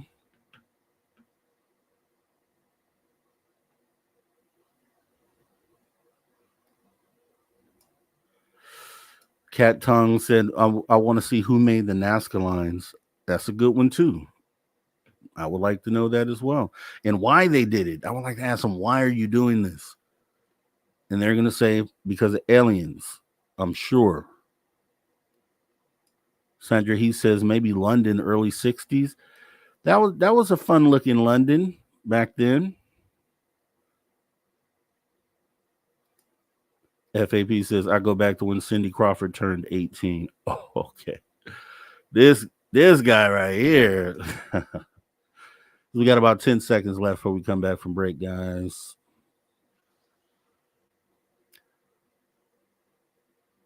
I'm not saying that, Aaron. All right, welcome back to Spaced Out Radio After Hour 1.5. As we come back with our guest, Walter Bosley, we've been talking time travel all night. Now we're about to get into some UFOs, paranormal, aliens, human beings, and where do we come from? Are we from here? Are we not? Are we transplants? That and more. You guys stick around as we go ahead and jump into this conversation. All right, back with Walter. Walter, so yes, let's merge into UFOs, because I've heard that you've had a UFO sighting. And I guess if you could, before you jump into that, was that your first sighting and your first experience with paranormal or UFOs, ETs? Oh, hold on. Or weird phenomenon, but it was my first and only UFO experience, UFO sighting. But I had been, we're talking a lifetime of weirdness. So, the UFO, it wasn't a life-changing experience in that regard. Yeah, what was it? What type of ship? What were you Well, doing? let me give you the background, the context. Yep. Because I will start out by saying it had nothing to do with extraterrestrials. Okay. I discovered something some years back. It's painted on a blacktop surface. And I don't like to say where it is because it's private property. But I call it the mandala. Okay. It's a particular shape, it's particular colors. And I've had weird experiences out there where it's at. And I first found it, I want to say in 2010, I think it was. It might have been earlier, but 2010 is when I had my first or my weirdest experience out there. And it was in the afternoon. I was standing in the middle of this thing because, like I said, it's a mandala. It's a symmetrical thing. It's painted. I'm standing in the middle of it. I'm facing north. And on the hillside beyond, in the direction I'm looking, of course, I see the image of what appears to be the goddess Athena. Mm-hmm. Kind of burned onto the side of this. It's like if you're used to California, we have all sorts of hills with dead grass, right? And it kind of barren, but it's like the image was burned onto the surface or the grass. And it was a head and shoulders image of Athena with the helmet and the owl on her shoulder. And I interpreted her as Athena initially, because I didn't know much about Hecate back then. Now, since then, and around that time, I learned more about Hecate's association with the goddess Athena. So I came to interpret that I had seen Hecate an image, effigy, whatever you want to call it, a burn image on the side of the mountain in the terrain. And it was stark. It was very clear to me. So over the course of the next 4 years, I would go out there and I would see what else would happen, what else I could learn about this. And finally, in December of 2014, I went out there with an associate, a good friend, former neighbor of mine. And I don't know why it took me so long to get around to this, but we measured every line and dimension of this thing painted on the ground. Measured it all. Its diameter, because there's a circle involved, there's a square, took photos because there's colors and everything. And that was the first time I ever collected such, data on this thing. So we did that in the afternoon. And later that evening, my daughter's boyfriend, he was living here with us. He's a chef. He was coming home from the restaurant that he worked. And he comes walking in the house. Hey, Walter, you got to come out here and see this thing. So I went out there thinking, okay, he's seeing a helicopter or a satellite or something. I go out there and my jaw drops when I see the thing that's over the house. I run back in. You know how they say, oh, people don't ever have a presence of mind to get their cameras. I ran back in immediately and grabbed my digital camera, came out and started filming the thing. And he had told me that he had seen it when he got off the freeway. It was coming from, and he pointed the direction, northwesterly, but he pointed specifically in the direction that you would go to get to this place where the mandala is. Okay? Mm-hmm. So there's weird connection thing number one to this. And this thing it's round, it's like a dome, and it's flat bottomed. And there was rotation inside of it and in like a dynamic illumination. Okay. And it was hovering stationary over the house.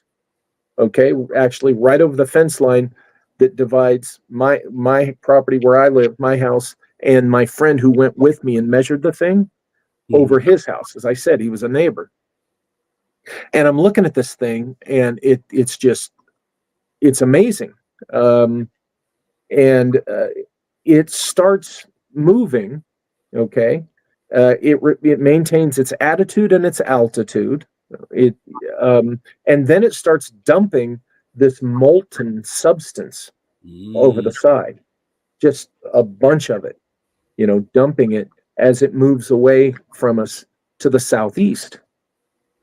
And I'm getting this on video. And when we follow, and it disappears into some low cloud coverage, and that's it, it's gone. When we followed the path that it took, when I did, all I found on the ground was this fluffy charcoal type substance that just kind of fell apart the minute I picked it up. I tried to pick it up real carefully with a stick and, gather it in a baggie. The former federal agent, the former cop, I'm going to gather the evidence and put it in a baggie, right? But that's, hey, I got to keep this. Yeah. And it ended up going in the direction when it left of the direction you would go about 45 minutes from here, an hour from here, to go to the Integratron, that white domed building. Mm-hmm. Anyway, the thing that I found that I won't identify where it is because it's private property, this mandala,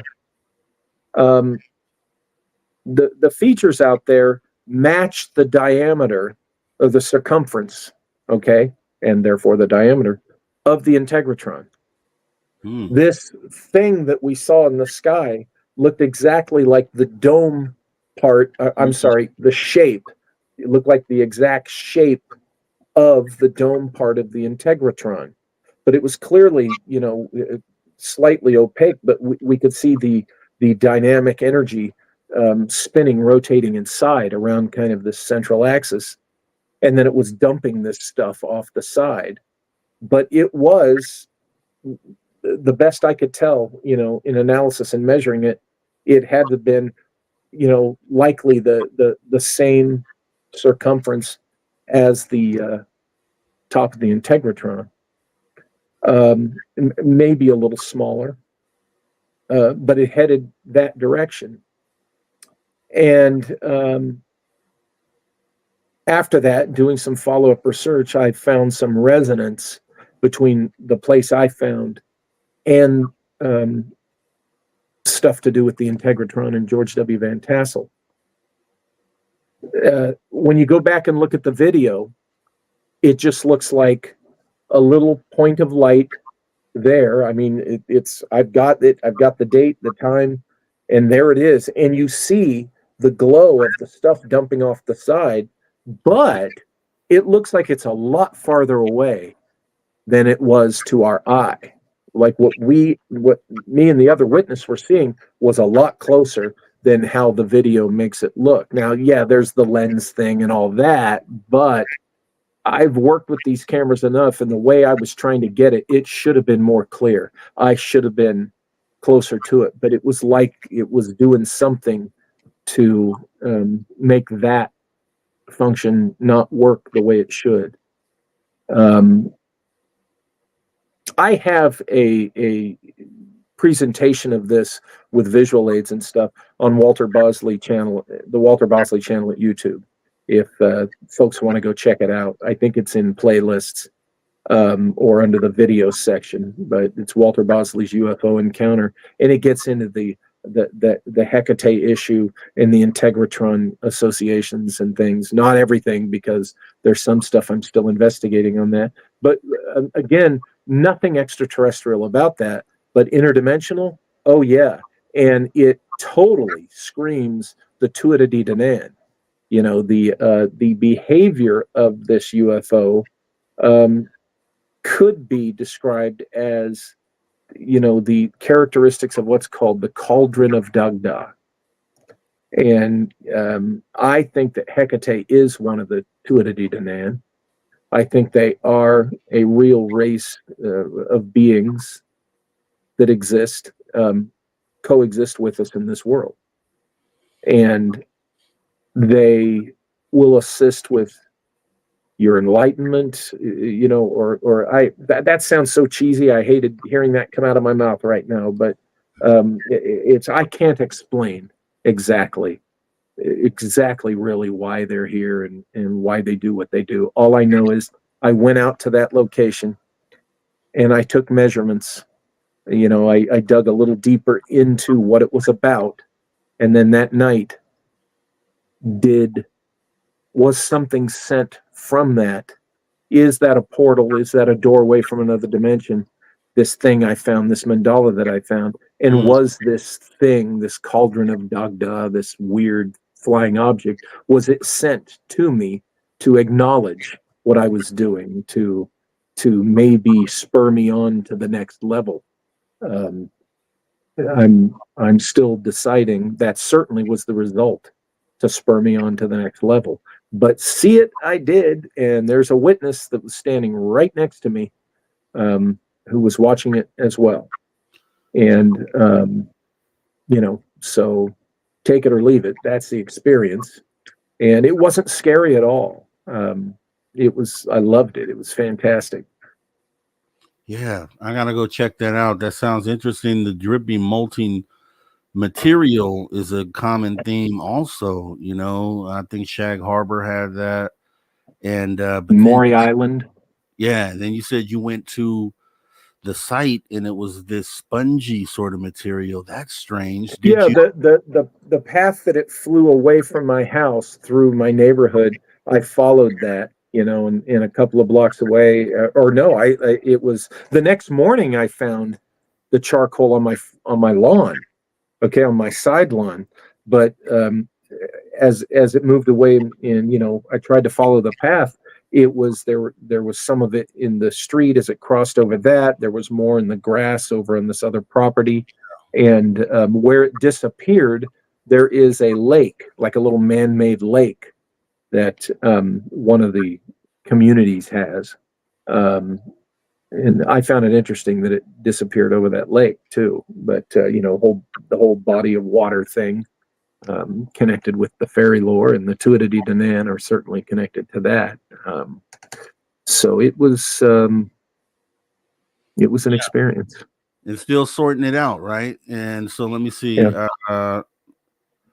Okay, I'll pose this question real quick, Simon. Simon wants to know real quick, what was something you'd like to know before you die? Well, that's the funny thing. Do we find out all these things after we die? So does it matter? I don't know. So I think it does matter to us, and it matters to us before we die. So it matters, right?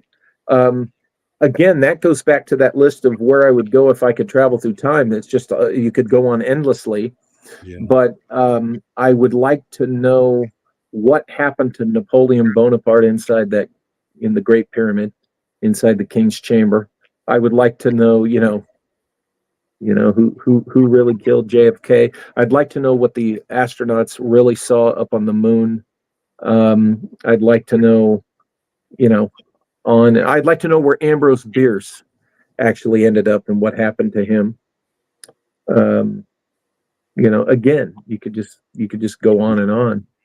Yeah. The moon thing sounds very interesting because some people believe they didn't even go. Some people say they went.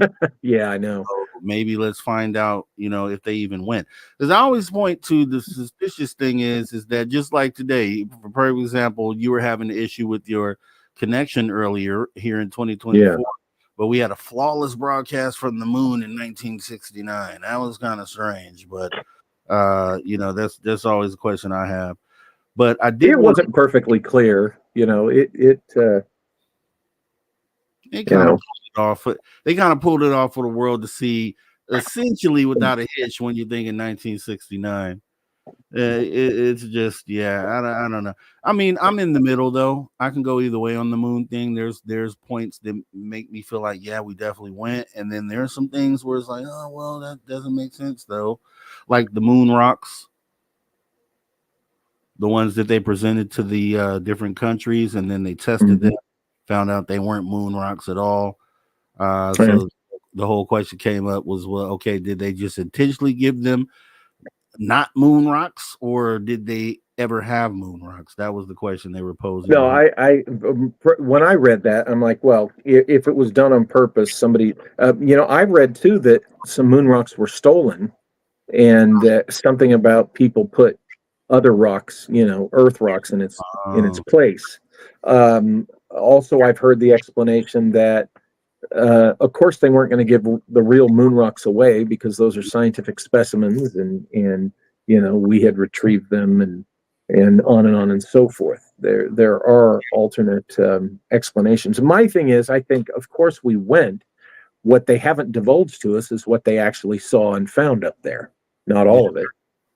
I think that's the secret. And that there was some other technology involved with getting there and getting back. So it's technology secrets and it's archaeology secrets. Do you fall into the moon as an alien base theory? It could. I like that theory. I like that hypothesis. From what I've read of it, it's convincing that it could have been a large, celestial craft. We know that NASA, I think in the early 60s, reported that the moon was hollow. Then they quit talking about it when it came time for Apollo. They quit talking. You never heard them talk about the moon being hollow again. So, what the heck did they learn about what's inside the moon? Now, it may, it may have just been some type of, geological thing that they didn't expect. But I think it's something that should be considered, that the moon was some type of massive ship. And I have this one for you as well, because I heard you say on your channel, mention that you were counter espionage investigations and operations. Yeah. So, okay. So here's because this goes back to the whole argument currently over what these things in our sky are. So a lot of skeptics want to point to them and say they're not extraterrestrial. They're simply government black projects or adversarial tech. My argument to that is, well, if there's never really been a time in history that the government has put on display their secret tech for the world to see, and for it to be seen in film so commonly, that the chances are it isn't black project. And then, okay, now let's move to adversarial tech. Just the fact that the espionage game is so prevalent still to this day, both sides usually have an idea of what the other side has. And so we would know essentially if they were dealing with that tech or had something that could do what these things are doing, and vice versa, they would know what we have. Your view on that, because you dealt with the counterintelligence. Well, yeah, the answer to both those is, never before have we put stuff on display. Never before have we, in our known current line of history, we haven't been at this level either. Never before in our known periods of history was there so much psychological warfare, was there so much deception and disinformation as to what we have. Okay. Yeah. The other side might know to some degree for various reasons what we're working on, or maybe to some degree what we've actually developed, but they don't know it all. They don't have the whole picture. And when we want to deter them from the real picture, I promise you, we will put on displays. We will also put on big flashy displays if we want a hostile to focus on that flashy display and think, oh my God, they have this or they have that. And there's a variety of reasons why we would put these things on display. Now, my view is about 90% of what people are going ooh and ah over with these amazing things that they're seeing in the skies. Yeah, my firm opinion is 90% of it is classified human technology. Our country, their country, this company, that company, what have you. 90% of it. Okay, that leaves in the 10% that would not be our technology. That would include other phenomena, but also ET visitation. In fact, people say, but Walter, that's no fun. Well, here's the thing. To prove that there are ETs, it only takes one. And statistics show that there have been upwards to 5,000 UFO reports. Well, if 10% of those aren't human, our technology, that's still 500 out of 5. That's still 500 possibilities to be ET or something otherworldly. And even if you took 10% of that 500, that's still 50 possibilities in a given month.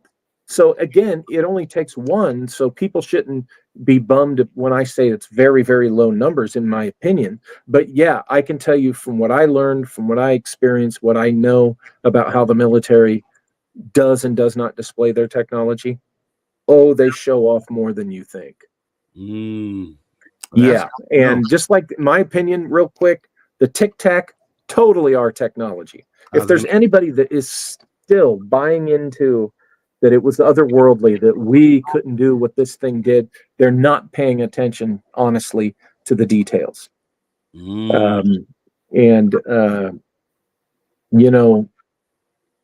Commander Fravor, a squadron commander, what was his comment once?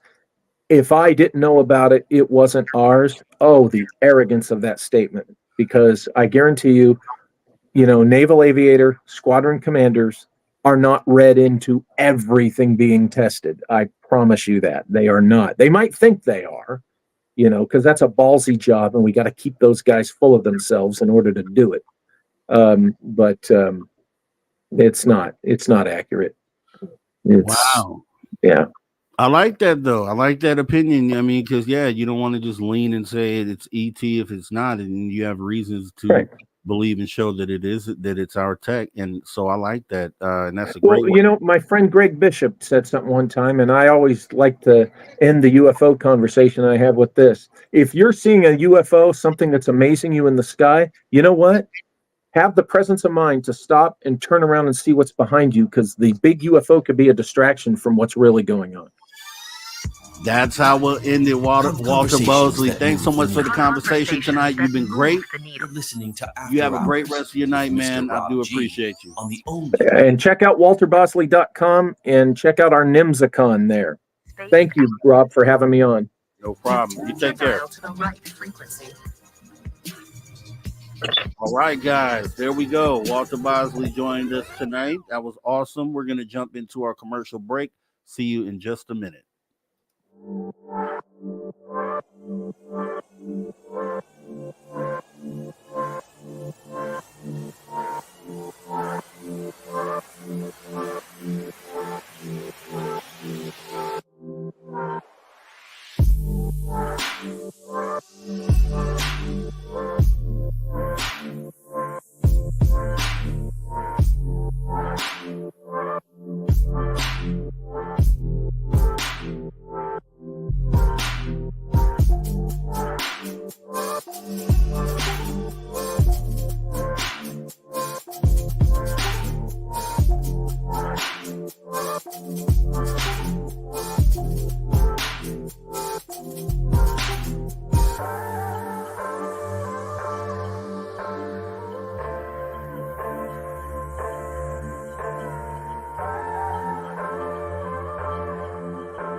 Alrighty. Welcome back to Spaced Out Radio after hour number 3, the after hour edition, filling in for Dave Scott tonight.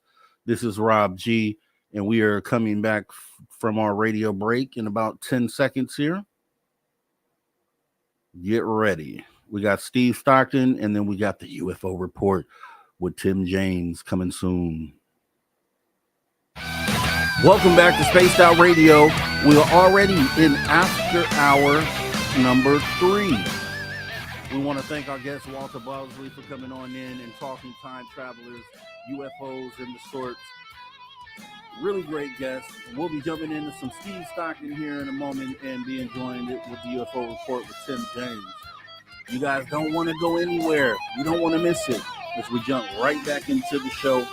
And let's go ahead and get Stevie Stockton on the stage as we get ready to jump into some missing persons mysteries. And I love these stories as Steve Stockton tells them. He has a voice that makes you want to listen, you know? Here we go. Welcome to Tales Untold and Missing Persons Mysteries on Spaced Out Radio's After Hours. My name is Steve Stockton, and I'm here to take you on a journey of mysteries, legends, and true stories. Come, join me on this strange adventure of Tales Untold and Missing Person Mysteries. The Bell Witch Haunting. Not too far west of the Great Smoky Mountains National Park is the town of Adams, Tennessee. John and Lucy Bell were farmers who settled in Adams around 1803. They lived peacefully on their land until 1817, when the family began experiencing odd and unexplainable occurrences in their home.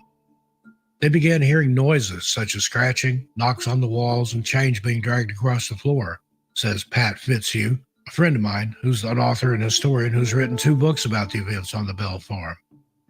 Over time, the noises became more intense and more frequent. Then, the Bells' 2 daughters began complaining of something trying to pull at their covers and pinch them while they slept. The Bells chose to keep quiet about the unusual occurrences in their home for more than a year because they were concerned about the opinion of their church community. However, the harassment persisted, and eventually, John Bell confided in one of his neighbors about the strange incidents. This neighbor visited their home and experienced similar disturbances. As word spread, the news of the events became known throughout the eastern and southeastern regions, according to Fitzhugh. Visitors started flocking to the Bell farm to witness the eerie occurrence. Some were inquisitive, while others aimed to disprove the Bells' claims. Fitzhugh says, over time, it seems this thing, whatever it was, fed off attention and people's fears. It eventually developed a whispering voice, and within a year, it could speak audibly. People have written down and passed through generations accounts of what this thing allegedly said, says Fitzhugh. It liked to argue religion and make fun of people, except for Mrs. Bell. It stated its purpose was to kill John Bell. The poltergeist was named Kate, after it declared itself to be the witch of a woman named Kate Batts from the area. Following John Bell's death in December of 1820, Kate claimed responsibility for his demise, citing his evil nature as the reason for her actions. The Bell farm gradually returned to its usual routine until Betsy Bell, the family's youngest daughter, announced her engagement to a nearby resident named Joshua Gardner. Kate reviled her scorn and disapproval about Betsy Bell's upcoming marriage, says Fitzhugh. She talked Betsy into breaking off the engagement with Joshua. A short time later, the poltergeist said she would leave but promised to return in 7 years. 7 years later, Kate did return, visiting John Bell Jr., who was not living at the Bell farm then.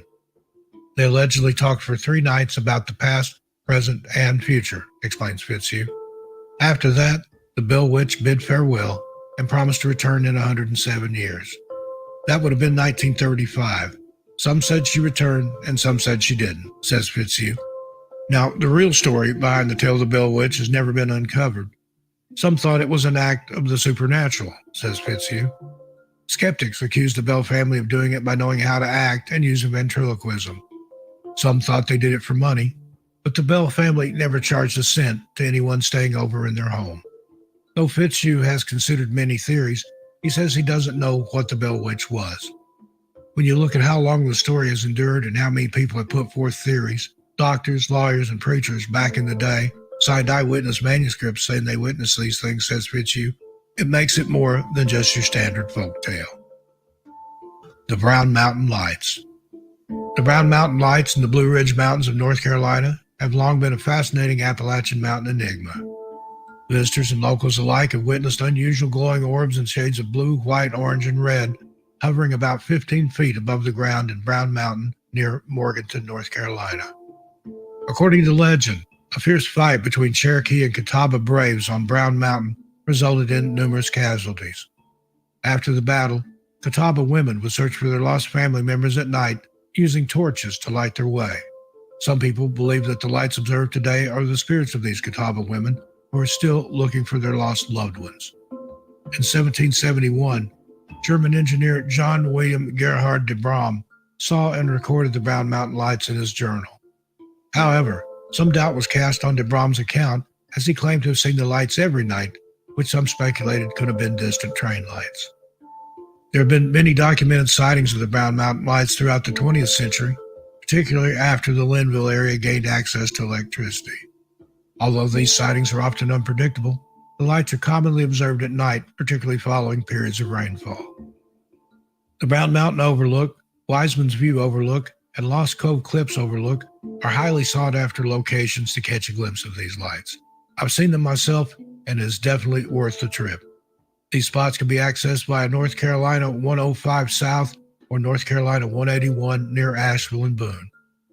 Regardless of the time of day, these overlooks provide breathtaking scenic views, if nothing else. All right, that is Steve Stockton, Tales Untold Missing Persons Mysteries. Steve Stockton has that kind of voice that he can read a recipe to you and make it sound suspenseful and terrifying. So shout out to Steve Stockton. Thanks for contributing to the After Hours radio show. And now we move into the UFO report. Joining us is our guy, Tim James. Ladies and gentlemen, can I please have your attention? I've just been handed an urgent and horrifying news story. And I need all of you to stop what you're doing and listen. That's right. Stop what you're doing and listen to Tim James coming in with the UFO report. Hey, Tim James, how are you, sir? Not bad, Rob. And you?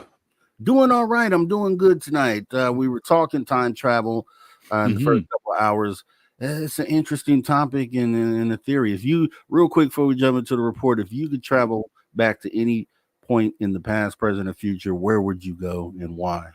I would probably, I'd probably roll back to Los Angeles between 1967 and 1972, just because of the music, just because of the vibe. I was always fascinated with that, and I always thought I was born too late. That is awesome. I kind of feel that way too. I think I was supposed to be with the hippies, right? but I just missed it. All right. Coming in with the UFO report, Tim, what do we have tonight? I got a few things going on.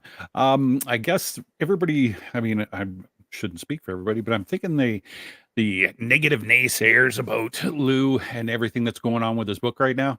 I've had it to kind of hear, right? So a little bit of a rant, right? Lou put out something, I guess, on the weekend or earlier in the weekend or just before the weekend. And I agreed with him, and it kind of led me down this path that, I was like, yeah, I think he's right in this aspect. So what he said is, everybody needs to stop going on about ATIP and OSAP, naming dates and who's who and who did what and who didn't do what, and just ignore the trolls who want to debate it. It's just a distraction, and it's not important, and it doesn't change anything.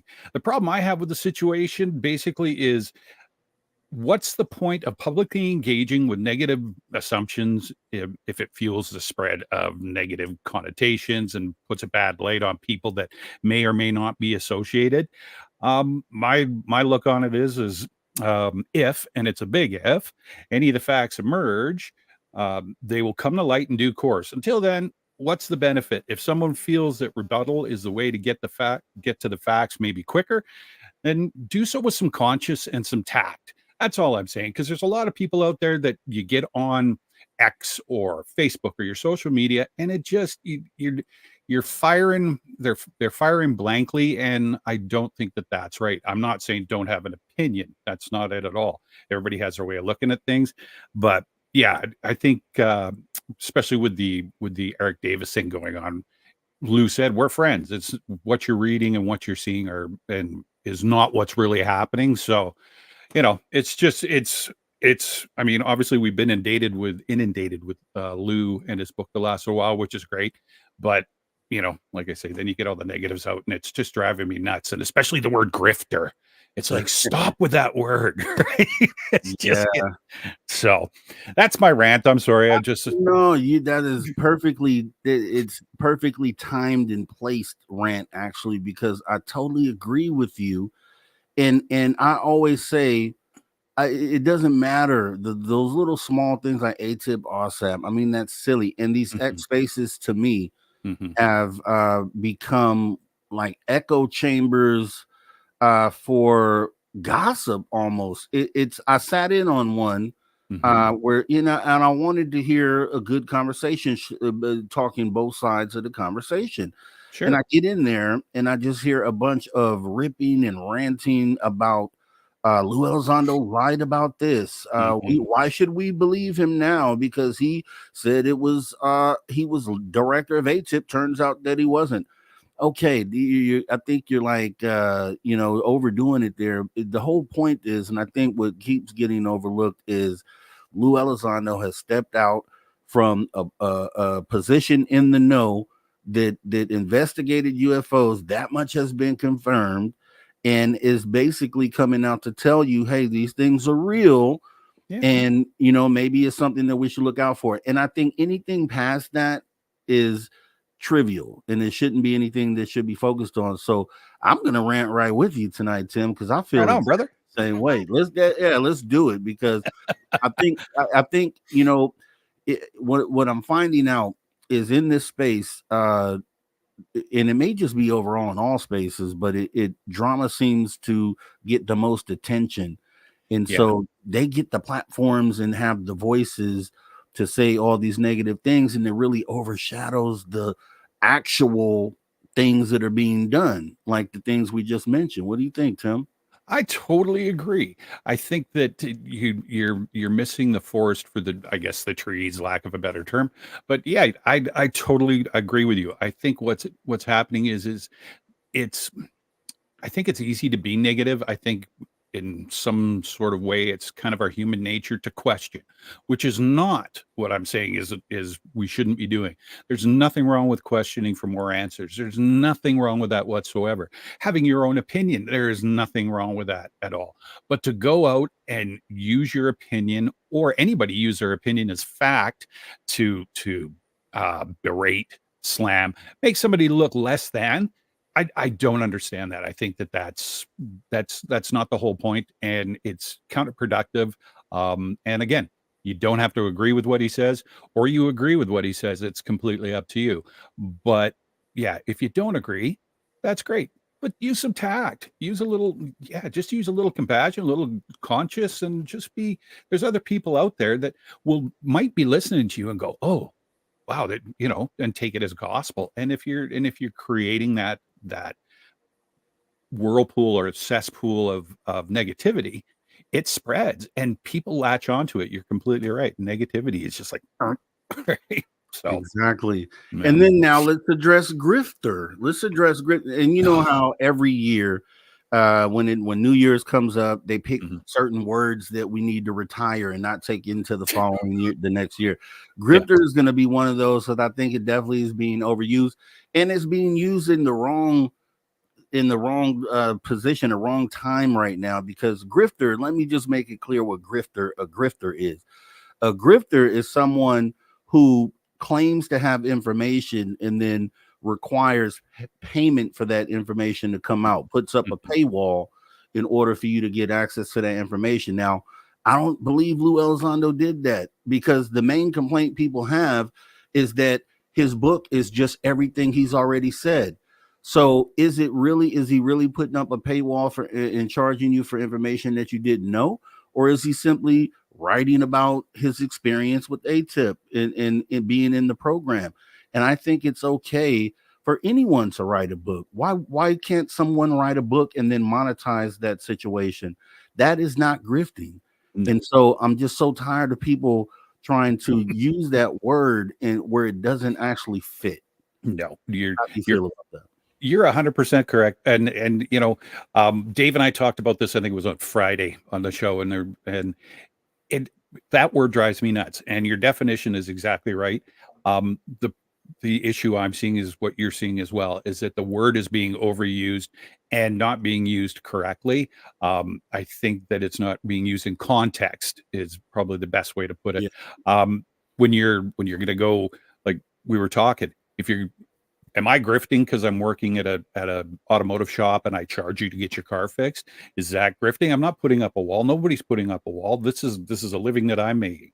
This is something that Lou has done, I think, to make some money. And I'm just assuming, obviously, but I think also he's the guy that's trying to open those curtains a little bit more so that we can see back in behind Oz, and the people that are being secretive are going to start having to be held accountable, right? Because it can't hide forever. So the grifting thing, you're right.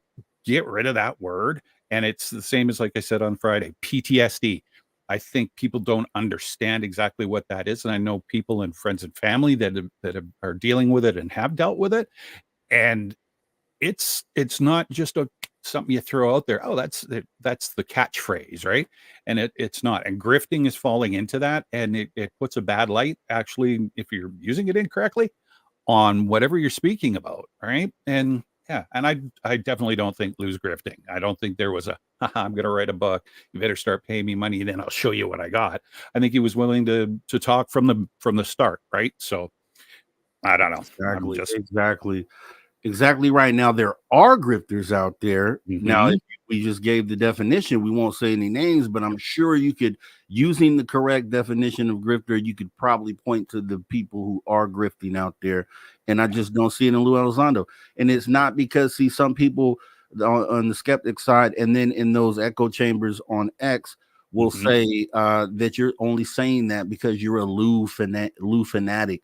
And I'm not a fan of Lou per se. I'm a fan of what he's doing for humanity and in the things that he's done so far for humanity. And I could care less about all the rest of the stuff there. And you know, another funny thing, Tim, is that what it seems to be is in those echo chambers on X and those spaces, one of the things that they like to say is that Elizondo's part of a misinformation campaign, is propaganda. But sitting in these spaces, what I'm finding out is the propaganda is happening in those X spaces. If you listen to what the opinions that they try to push on you about a person, that's literally propaganda being spread in those X spaces, right? Am I wrong? Right? No, you're on it. You're on it. Oh, for sure. And yeah, and you're right. There has to be, you may not like Lou, you may not agree with him, and like you're saying, you may not be a fan of his, but there's a bigger picture. Try to take that component at least out of your way. Put him to the side, if that's what you want. Just take the information, interpret it, learn about it, read it, and like I said, you may agree, you may not agree, and that's okay. That's okay. But you don't have to be a jerk about it, right? It's just that simple, right? And like you say, I want to write a book, I'll write a book. And if I want to make some money on it, I'm going to make some money on it. So get over it and just get over it. Yeah, just like anything else that you sift through or sort through, you keep the good and you get rid of the bad, right? And then that's what you keep, and that's essentially what's going on here. Yep. And if the real goal is to push for disclosure, and I'm finding out in those echo chambers that it's not actually that over there. It's let's have a gossip party and let's just drag down all these different people and pry into their personal lives and things of that nature. And I'm just like, am I watching a high school drama, or are these adults trying to figure out what the truth is here, the actual truth of the extraterrestrial presence? So I'm glad you had this rant, and it's like therapeutic. Like I feel better now, Tim. I'm glad. I It's the first appreciate time that. we've been on together, and I'm glad I could help you out. You brought it out, man. You brought it out in a great way too. And so, have you had a chance to check out Lou's book? No, I haven't. I've been just reading little excerpts, and I know Dave keeps, he'll say, "Oh, I just finished listening to it," and it's like, la la la la. I don't want to know. I don't want to know. But no, I haven't had a chance yet, and I'm looking forward to reading it for sure. Yeah. We got to get back on track, man. I have invited, and the show we did last night. It's an open invitation for these skeptics to come on in. Come on in. Come join the chat. Come have the conversation. Let's have an open conversation. Everyone should be open-minded. Let's bounce ideas off each other. Okay. And let's talk about the things that really should matter here. So as we got about 3 minutes left, what are we jumping into as well? Well, we're going to jump into, we lost, and since we've only got 3 minutes, I can't get into the story. I've got this date in history. So got a little story on something that happened in 1952, if I remember correctly. Kind of comical in a way, the way that they used to deal with stuff. And we did lose Dr. Robert Wood last week.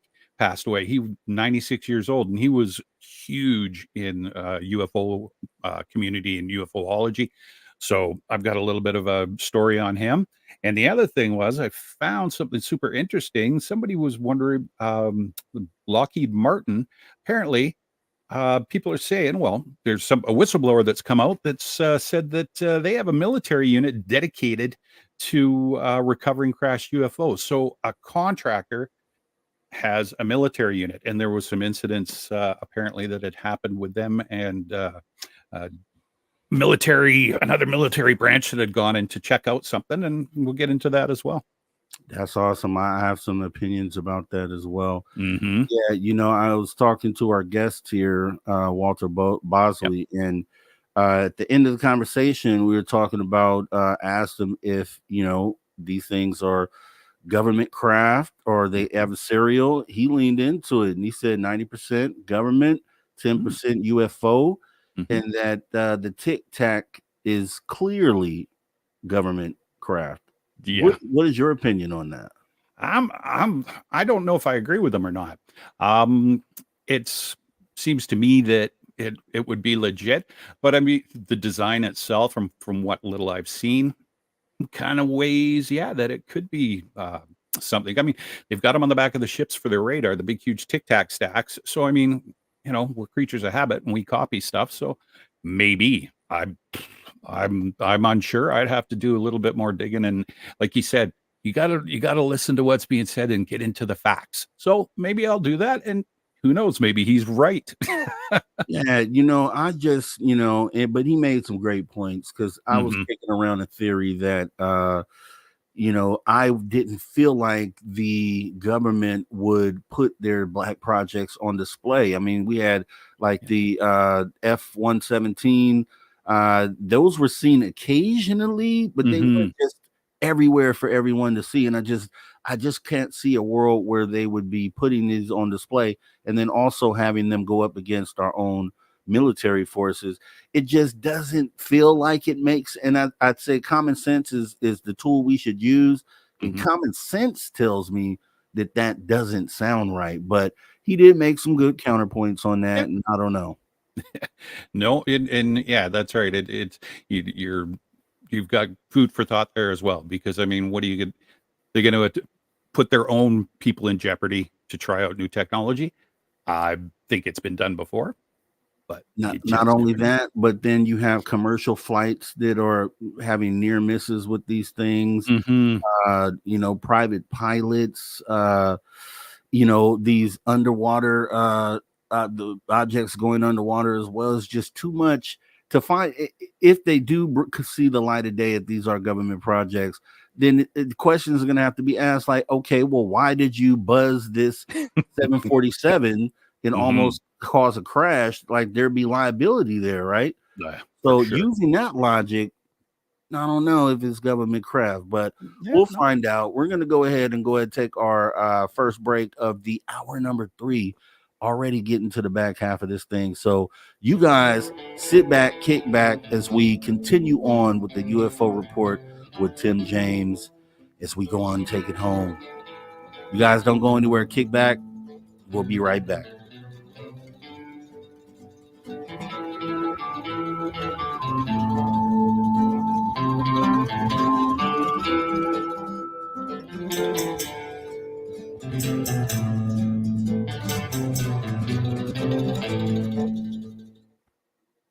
All right, clear.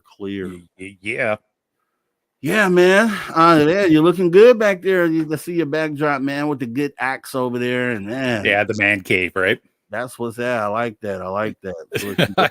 There's so much. I've got so much stuff piled in down here. It's not even funny. It's like, okay. What is? Yeah, go ahead. No, go ahead. No, I was just saying. No, you go first. No, you go first. No, you. Did you ever watch that show Alone? Those guys that they get dropped off in the middle of the wilderness and they by themselves and they have to survive for as long as they can for $500,000. I haven't seen it. No. Oh, okay. I know the type of show though. Yeah, because a friend of mine and stuff. We do some stuff about outdoors, and I've got a manual up top here, the actual participants manual for season 8 with a lot of the secrets in it. And when we're on and we're talking about whatever canoeing and stuff, some of the guests will go, is that in an Alone book back? Yes, it is. So normally people comment on it. So I was like, okay, I better show them. What are some of the secrets? Oh my goodness. So there are, I think, 10 contestants normally, and they're dropped off and they're allowed 11 items and they have to survive with those 11 items. But what happens is they're all given sat phones and they can tap out if they find it too mentally exhausting or physically, whatever the case may be. And then what happens is when they get down to the final 3 contestants, you're not supposed to know what's happening with the other 9 contestants. So what'll happen is these guys will start bailing and you've been alone for 2 months now, and they come in and they do periodical med checks, make sure that everything's working fine, right? So these guys, they'll come in and do a med check, and then they'll ask, "Oh, would you like a bag of rice?" Like after so much time, they give you extra staples to try to help you out because by that time you've lost about 40 or 50 pounds. But you don't get those until you're the last 3. So when they come on and they give you the rice, you're the last 3, or rice or sugar or whatever you want. You're one of the last 3 standing. So now it's like, okay, now I'm going to hang up. But yeah, there's a lot of stuff in there that I was like, oh, they've got safety areas that are cornered off for grizzlies and stuff so they can actually leave their camp and go to a safe spot. It's I don't want to ruin the show, but there's some pretty. Yeah. So does that air here in the United States? Yes, it does. Okay. Yeah, it's on History, I think, the History Channel. I'm just like, okay, so is it that when they give them the rice, so on the show, do they make that known that they received rice? No. Or is it, no. Okay. No. So this is stuff that's all in the manual that says, when they show up, you'll have your choice of this, or this.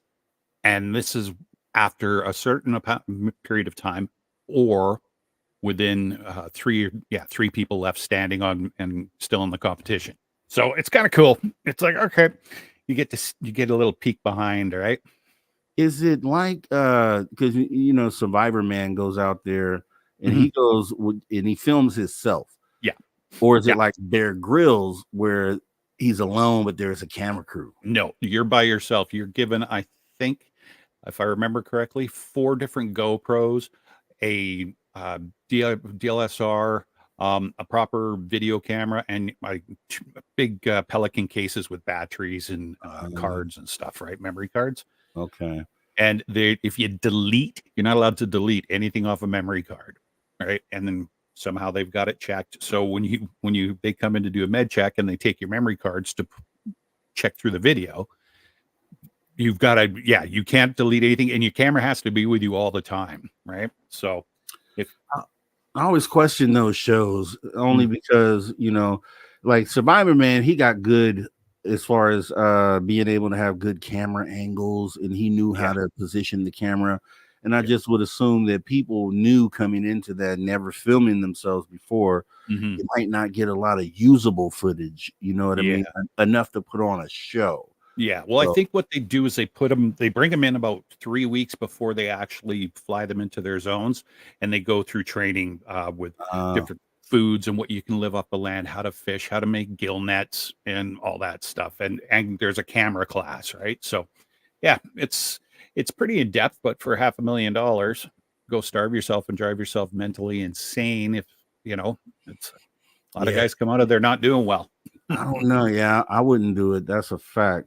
You might run into Bigfoot, right? I mean, yeah, well, that'd be okay. All right, we got about 15 seconds here. Right, let me see.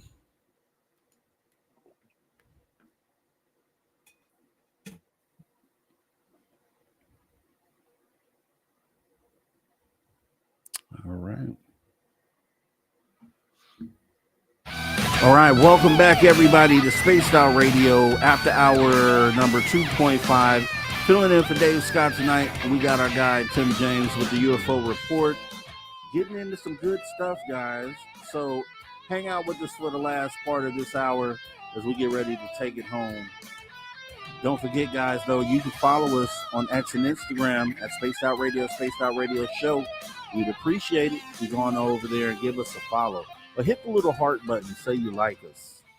As we're back with Tim James. Tim, all right, so we're jumping back into the news. What do we have up next? All right, well, we basically, the way that I can best describe it is we lost another legend in the UFO field. Dr. Robert Wood passed away on August 26, 2024. He was 96. Good for him. Good for him.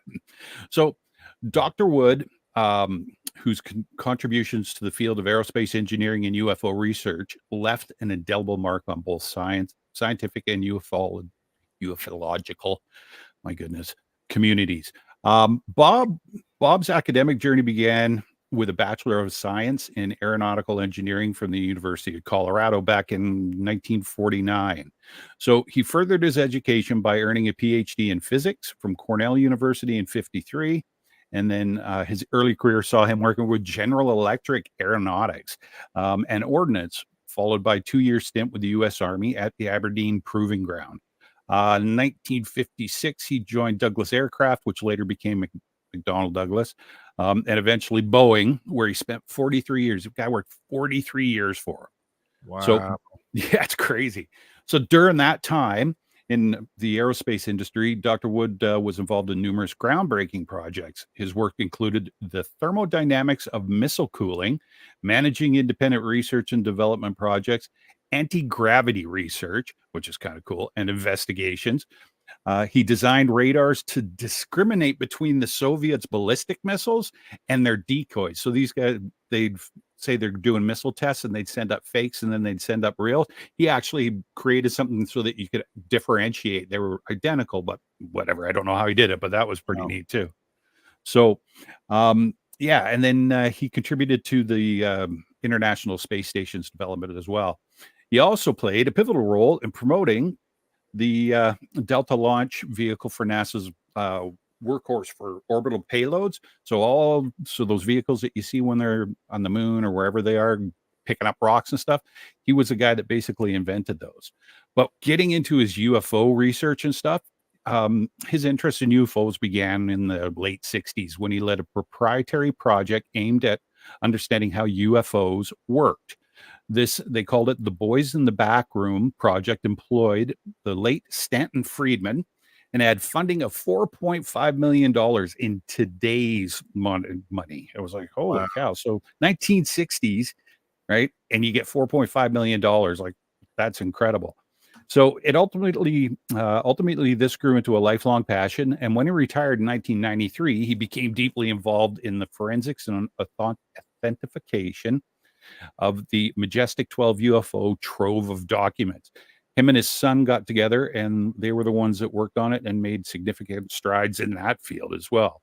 So Bob was a longtime director of the research of basically for MUFON, and he served on the board of directors for MUFON. He was also a counselor for the Society of Scientific Exploration and a member of the American Institute of Aeronautics and Astronautics since 1947.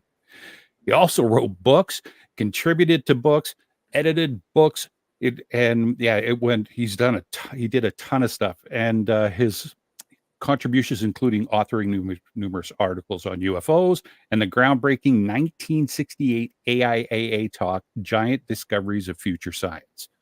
And along with a bunch of other stuff that he edited and contributed to, alien viruses selected by extraterrestrials by Douglas Aircraft employee Bill Tompkins, and the Encyclopedia of Flying Saucers by Vernon Bowen. So yeah, he did a lot of good, but just kind of glossing over the top. It's a bit of a long thing, but yeah, he was pretty important, and he took everything quite seriously. He was very interested.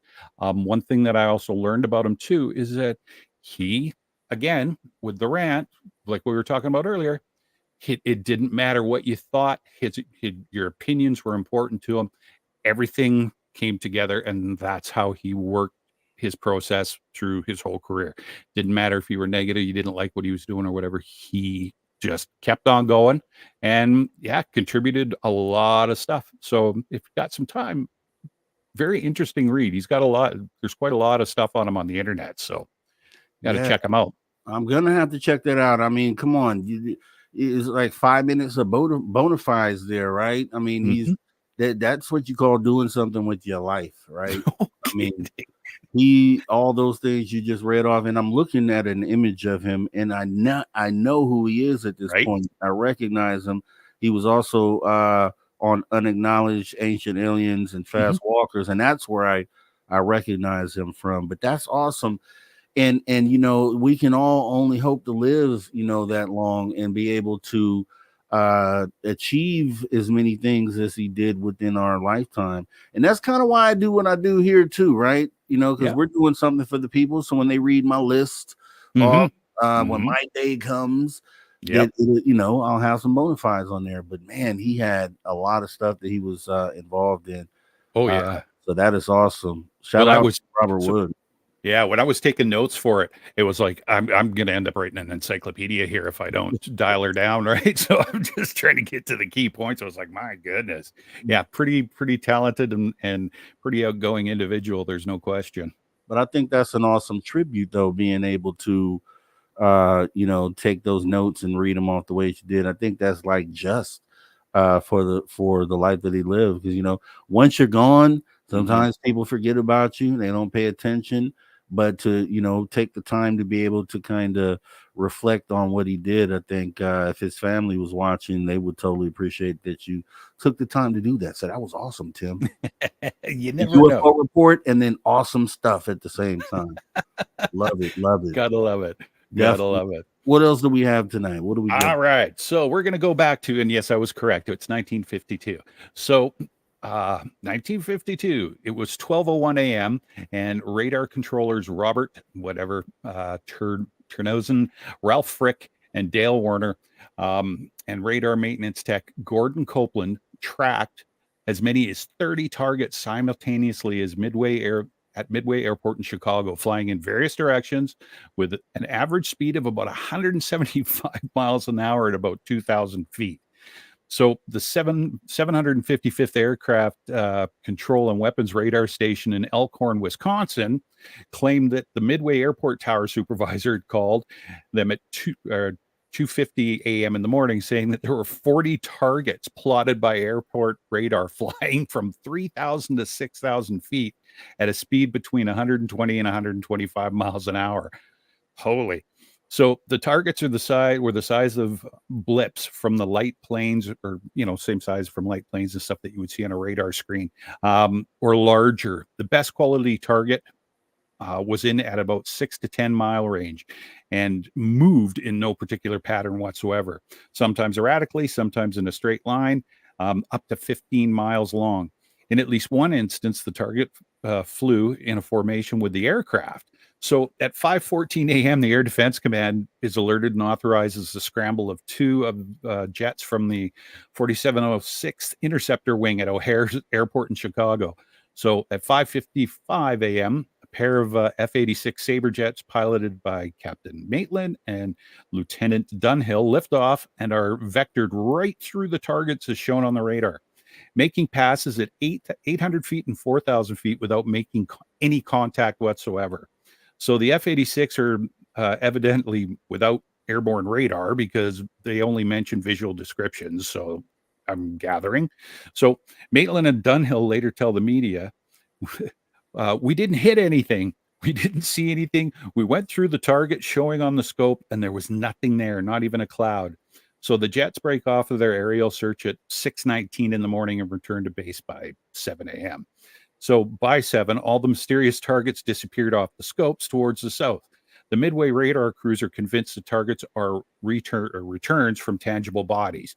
But the chief, Bob Ziegler, overrules everything that everybody's seen, all the information that's come up on the radar, even with the pilots and all that. And he blames everything on a peculiar atmospheric condition. And it's put to rest. What? When did this happen? 1952. Oh my God. That's the same year as I think watched UFOs over DC. Yes. Yeah, I think so. 254. I can't remember. But yeah, right around that time. But I love the fact that you've got air traffic controllers seeing these problems. You've got more than one of them doing it. You've got the military, and they're sending jets out. And there's nothing. There's nothing. We're just going to waste a whole bunch of money and time, and everybody's nuts. And there was nothing. I'm like, I'm not.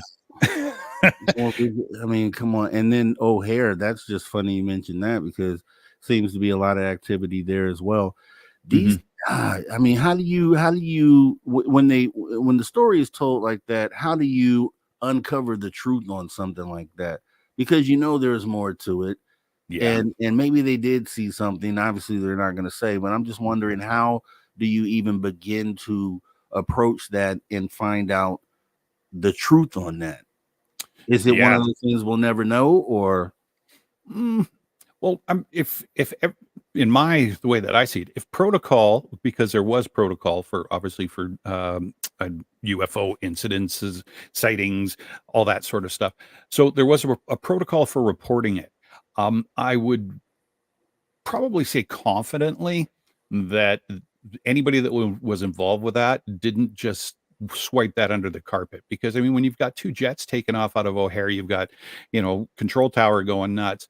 There has to be some documentation. So I'm basically thinking to go back, stuff has to be declassified. I'm sure there's redactions in it, but I'm sure if you did enough research and went back into the files with the Freedom of Information Act, there would be more information, and you probably glean a little bit better idea of what actually did happen.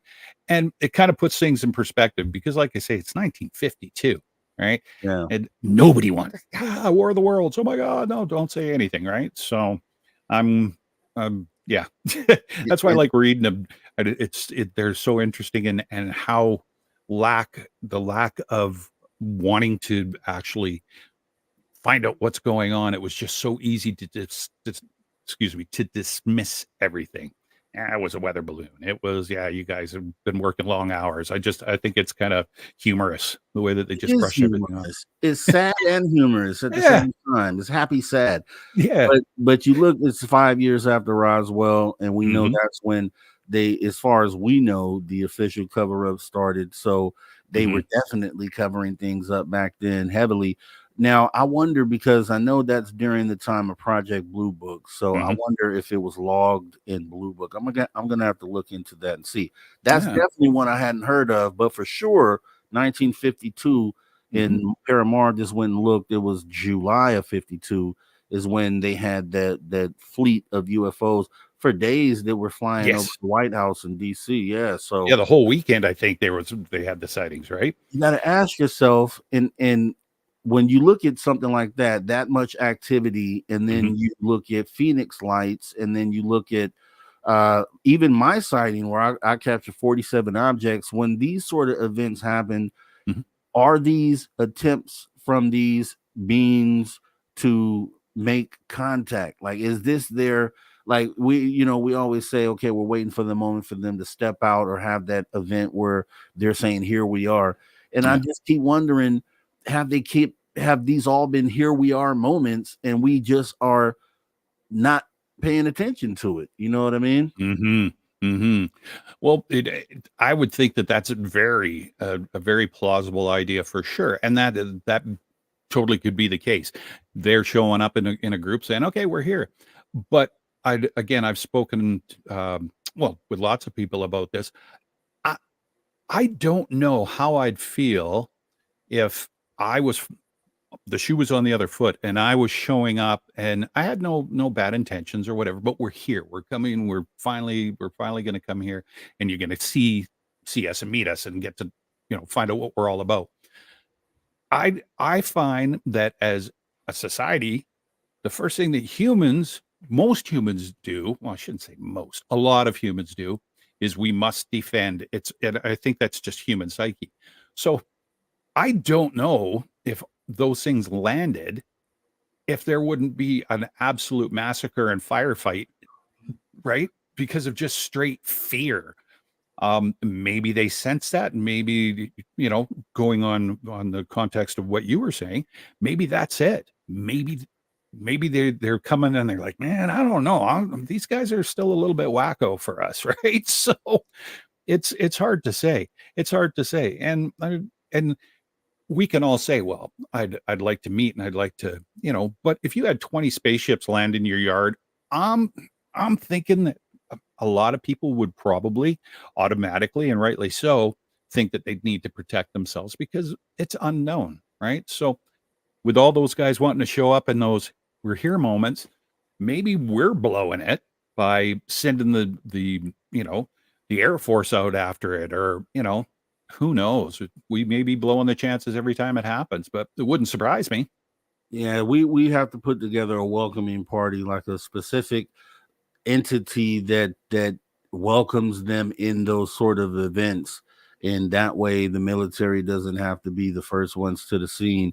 They can kind of play the background and allow this welcoming party to kind of interact. And then if they need to come in, then they can, but they may not need to, because I think those could be here we are moments. I just don't see why they would show themselves in a way like that if they weren't trying to say, hey, here we are. Look. Exactly. Yeah, no, they're definitely not trying to hide. So that's definitely bang on. But when you were saying a welcoming party, I know that, and I'm not going to say names of places because I don't remember off the top of my head, but there are countries in Europe that have welcoming committees, right? And there is a protocol that if they land, that UFOs land and stuff, that you're not like no firearms, no anything. There is a structure set up to welcome these beings, these entities in, right? Wow. So very interesting, Tim. I think you just put something to light that most people don't talk about, and we're going to have to dig deeper into this welcoming committee, because they should be strategically placed around the globe, actually. So you're on to something there, sir. Do we have anything else here tonight? No, I'm just kind of flying by the seat of my pants. I know that you were thinking you wanted to talk about, this is a long report, this one here, so I'm not going to get right into it. I might save that for Wednesday, but just a little tidbit that, Lockheed Martin, there's a whistleblower out there, there's a few, and there's an actual name. The guy's name was, oh my goodness, now I got to try to find, it doesn't matter. Gentleman's name, there's a whistleblower. He said that Lockheed Martin definitely has a military unit dedicated to recover crashes of UFOs from around the world, right? And apparently they got themselves into a little bit of trouble because one of the I guess the JSOC's Joint Special Operation Command was going out to investigate something, and apparently the Lockheed Martin military guys shot and killed two of the military people. So like I say, it's a long kind of look. David Grush said that there definitely have people who have lost their lives from entities within the government, and then also at extraterrestrial hands. So when they talk about entities within the government, it could be the strike team that you're mentioning, and we know in that would, I mean, we always knew there was some element of that there, because always, if you look at most crash sites around the world, we have a team there within moments, and Yes. so they're like on call, ready to go. So it makes sense that those guys are out there. I know they went to Brazil for the Virginia thing, and England for a couple things, and it seems like we are like stepping in and taking everyone's data. Like, I don't know. I think that's something that's going on. I don't know why. Yeah.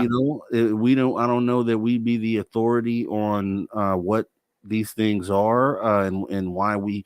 Maybe it's because we're the world power. I don't know. Yeah. But we kind of bully our way around the planet, taking people's crash data, which is crazy.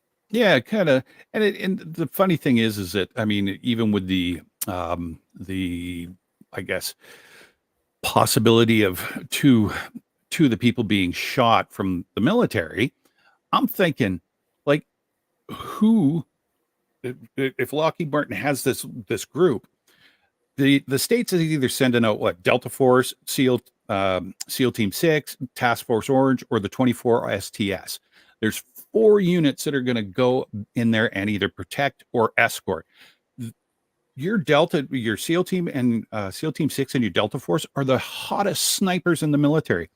So to me, I don't know how a military group, possibly from Lockheed, could take out 2 of these, 2 of these unbelievably trained and highly trained snipers. I was like, So makes me kind of take it with a little bit of grain of salt without digging and getting a little deeper. But it's an interesting concept, that's for sure. Yeah, at the very least, they have contractors like the ones that work outside of Area 51 who aren't tied directly to the military, but they wear fatigues and they have really big guns. And I've seen them pull them out on individuals that stepped across an imaginary line. Oh, wow. So you would have to think that if these contractors are holding some of these retrieved craft, that they do have some sort of high level security, not just a whacking hut or a mall security. They're going to have some trained individuals, I would think, on their payroll. So for sure, I know one way we can find out. We can go up there to one of these facilities and try to get in. I'm in. I'm in. I was going to come down to your studio tonight, but you're a little bit of a distance away. We'll go. Yeah. Guy, but we know the 3-letter agencies are watching. We are just playing. We're not going to exactly. They're not going there. We would never do that. All right, Tim. Fantastic UFO report tonight. I do appreciate you joining me. It was a pleasure being on screen with you for the first time here. You too, man. We'll be doing this more. You already know. Yeah. So to everybody else out there, let me go ahead and thank our super chatters here. We had T-Bone with $5 super chat here. We had Cosmic Joe Chronicles. We had Deb from Sacramento, and we had Welcome to the Show.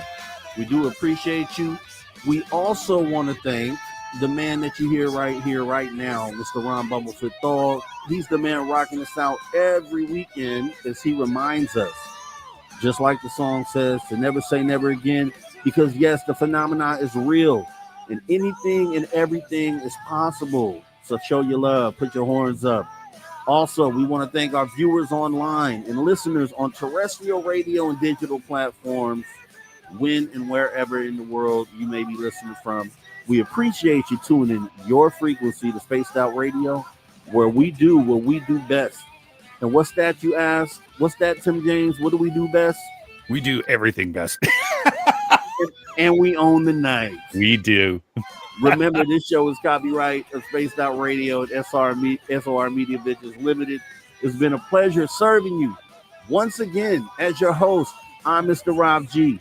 This is the After Hours Radio Show. And to all you space travelers out there, this is not a goodbye nor a farewell. However, as we go off air tonight, we will see you next time. Take care. Right back here tomorrow.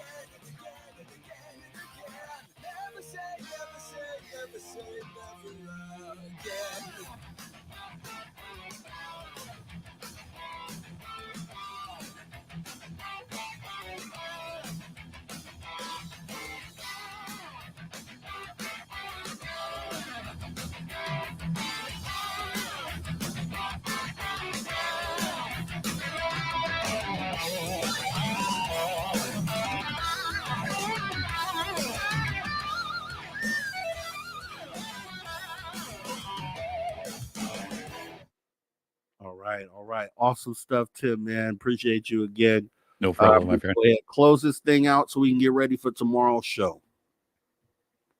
All right, man. Take care. You bet. Talk to you later. Yes, sir. All right, everybody. That has been a wrap. Do appreciate you guys coming on out tonight. We want to thank our guest, Walter Bosley, for the awesome conversation, time travel in hours 1 and 2. We want to thank Tim James, who just left us right now with the UFO report. Awesome information. Filling in for Dave Scott tonight, as I said, and I'll be doing it again tomorrow as we welcome Geraldine Orozco. It'll be great to have a conversation with Geraldine from the perspective of Rob G. Should be very interesting. So I definitely want to make sure that you guys are here for that. Outside of that, it has been a pleasure working with you guys. I thank you for coming on in and supporting the show. You guys have a great rest of your night. Sleep tight. Actually, don't sleep tight, because we have an episode playing in about 15 minutes over at the Social Dig. So if the chat wants to continue the chat right on over there at the Social Dig. We have an episode playing there in about 10 minutes. You guys take care. See you a little bit later.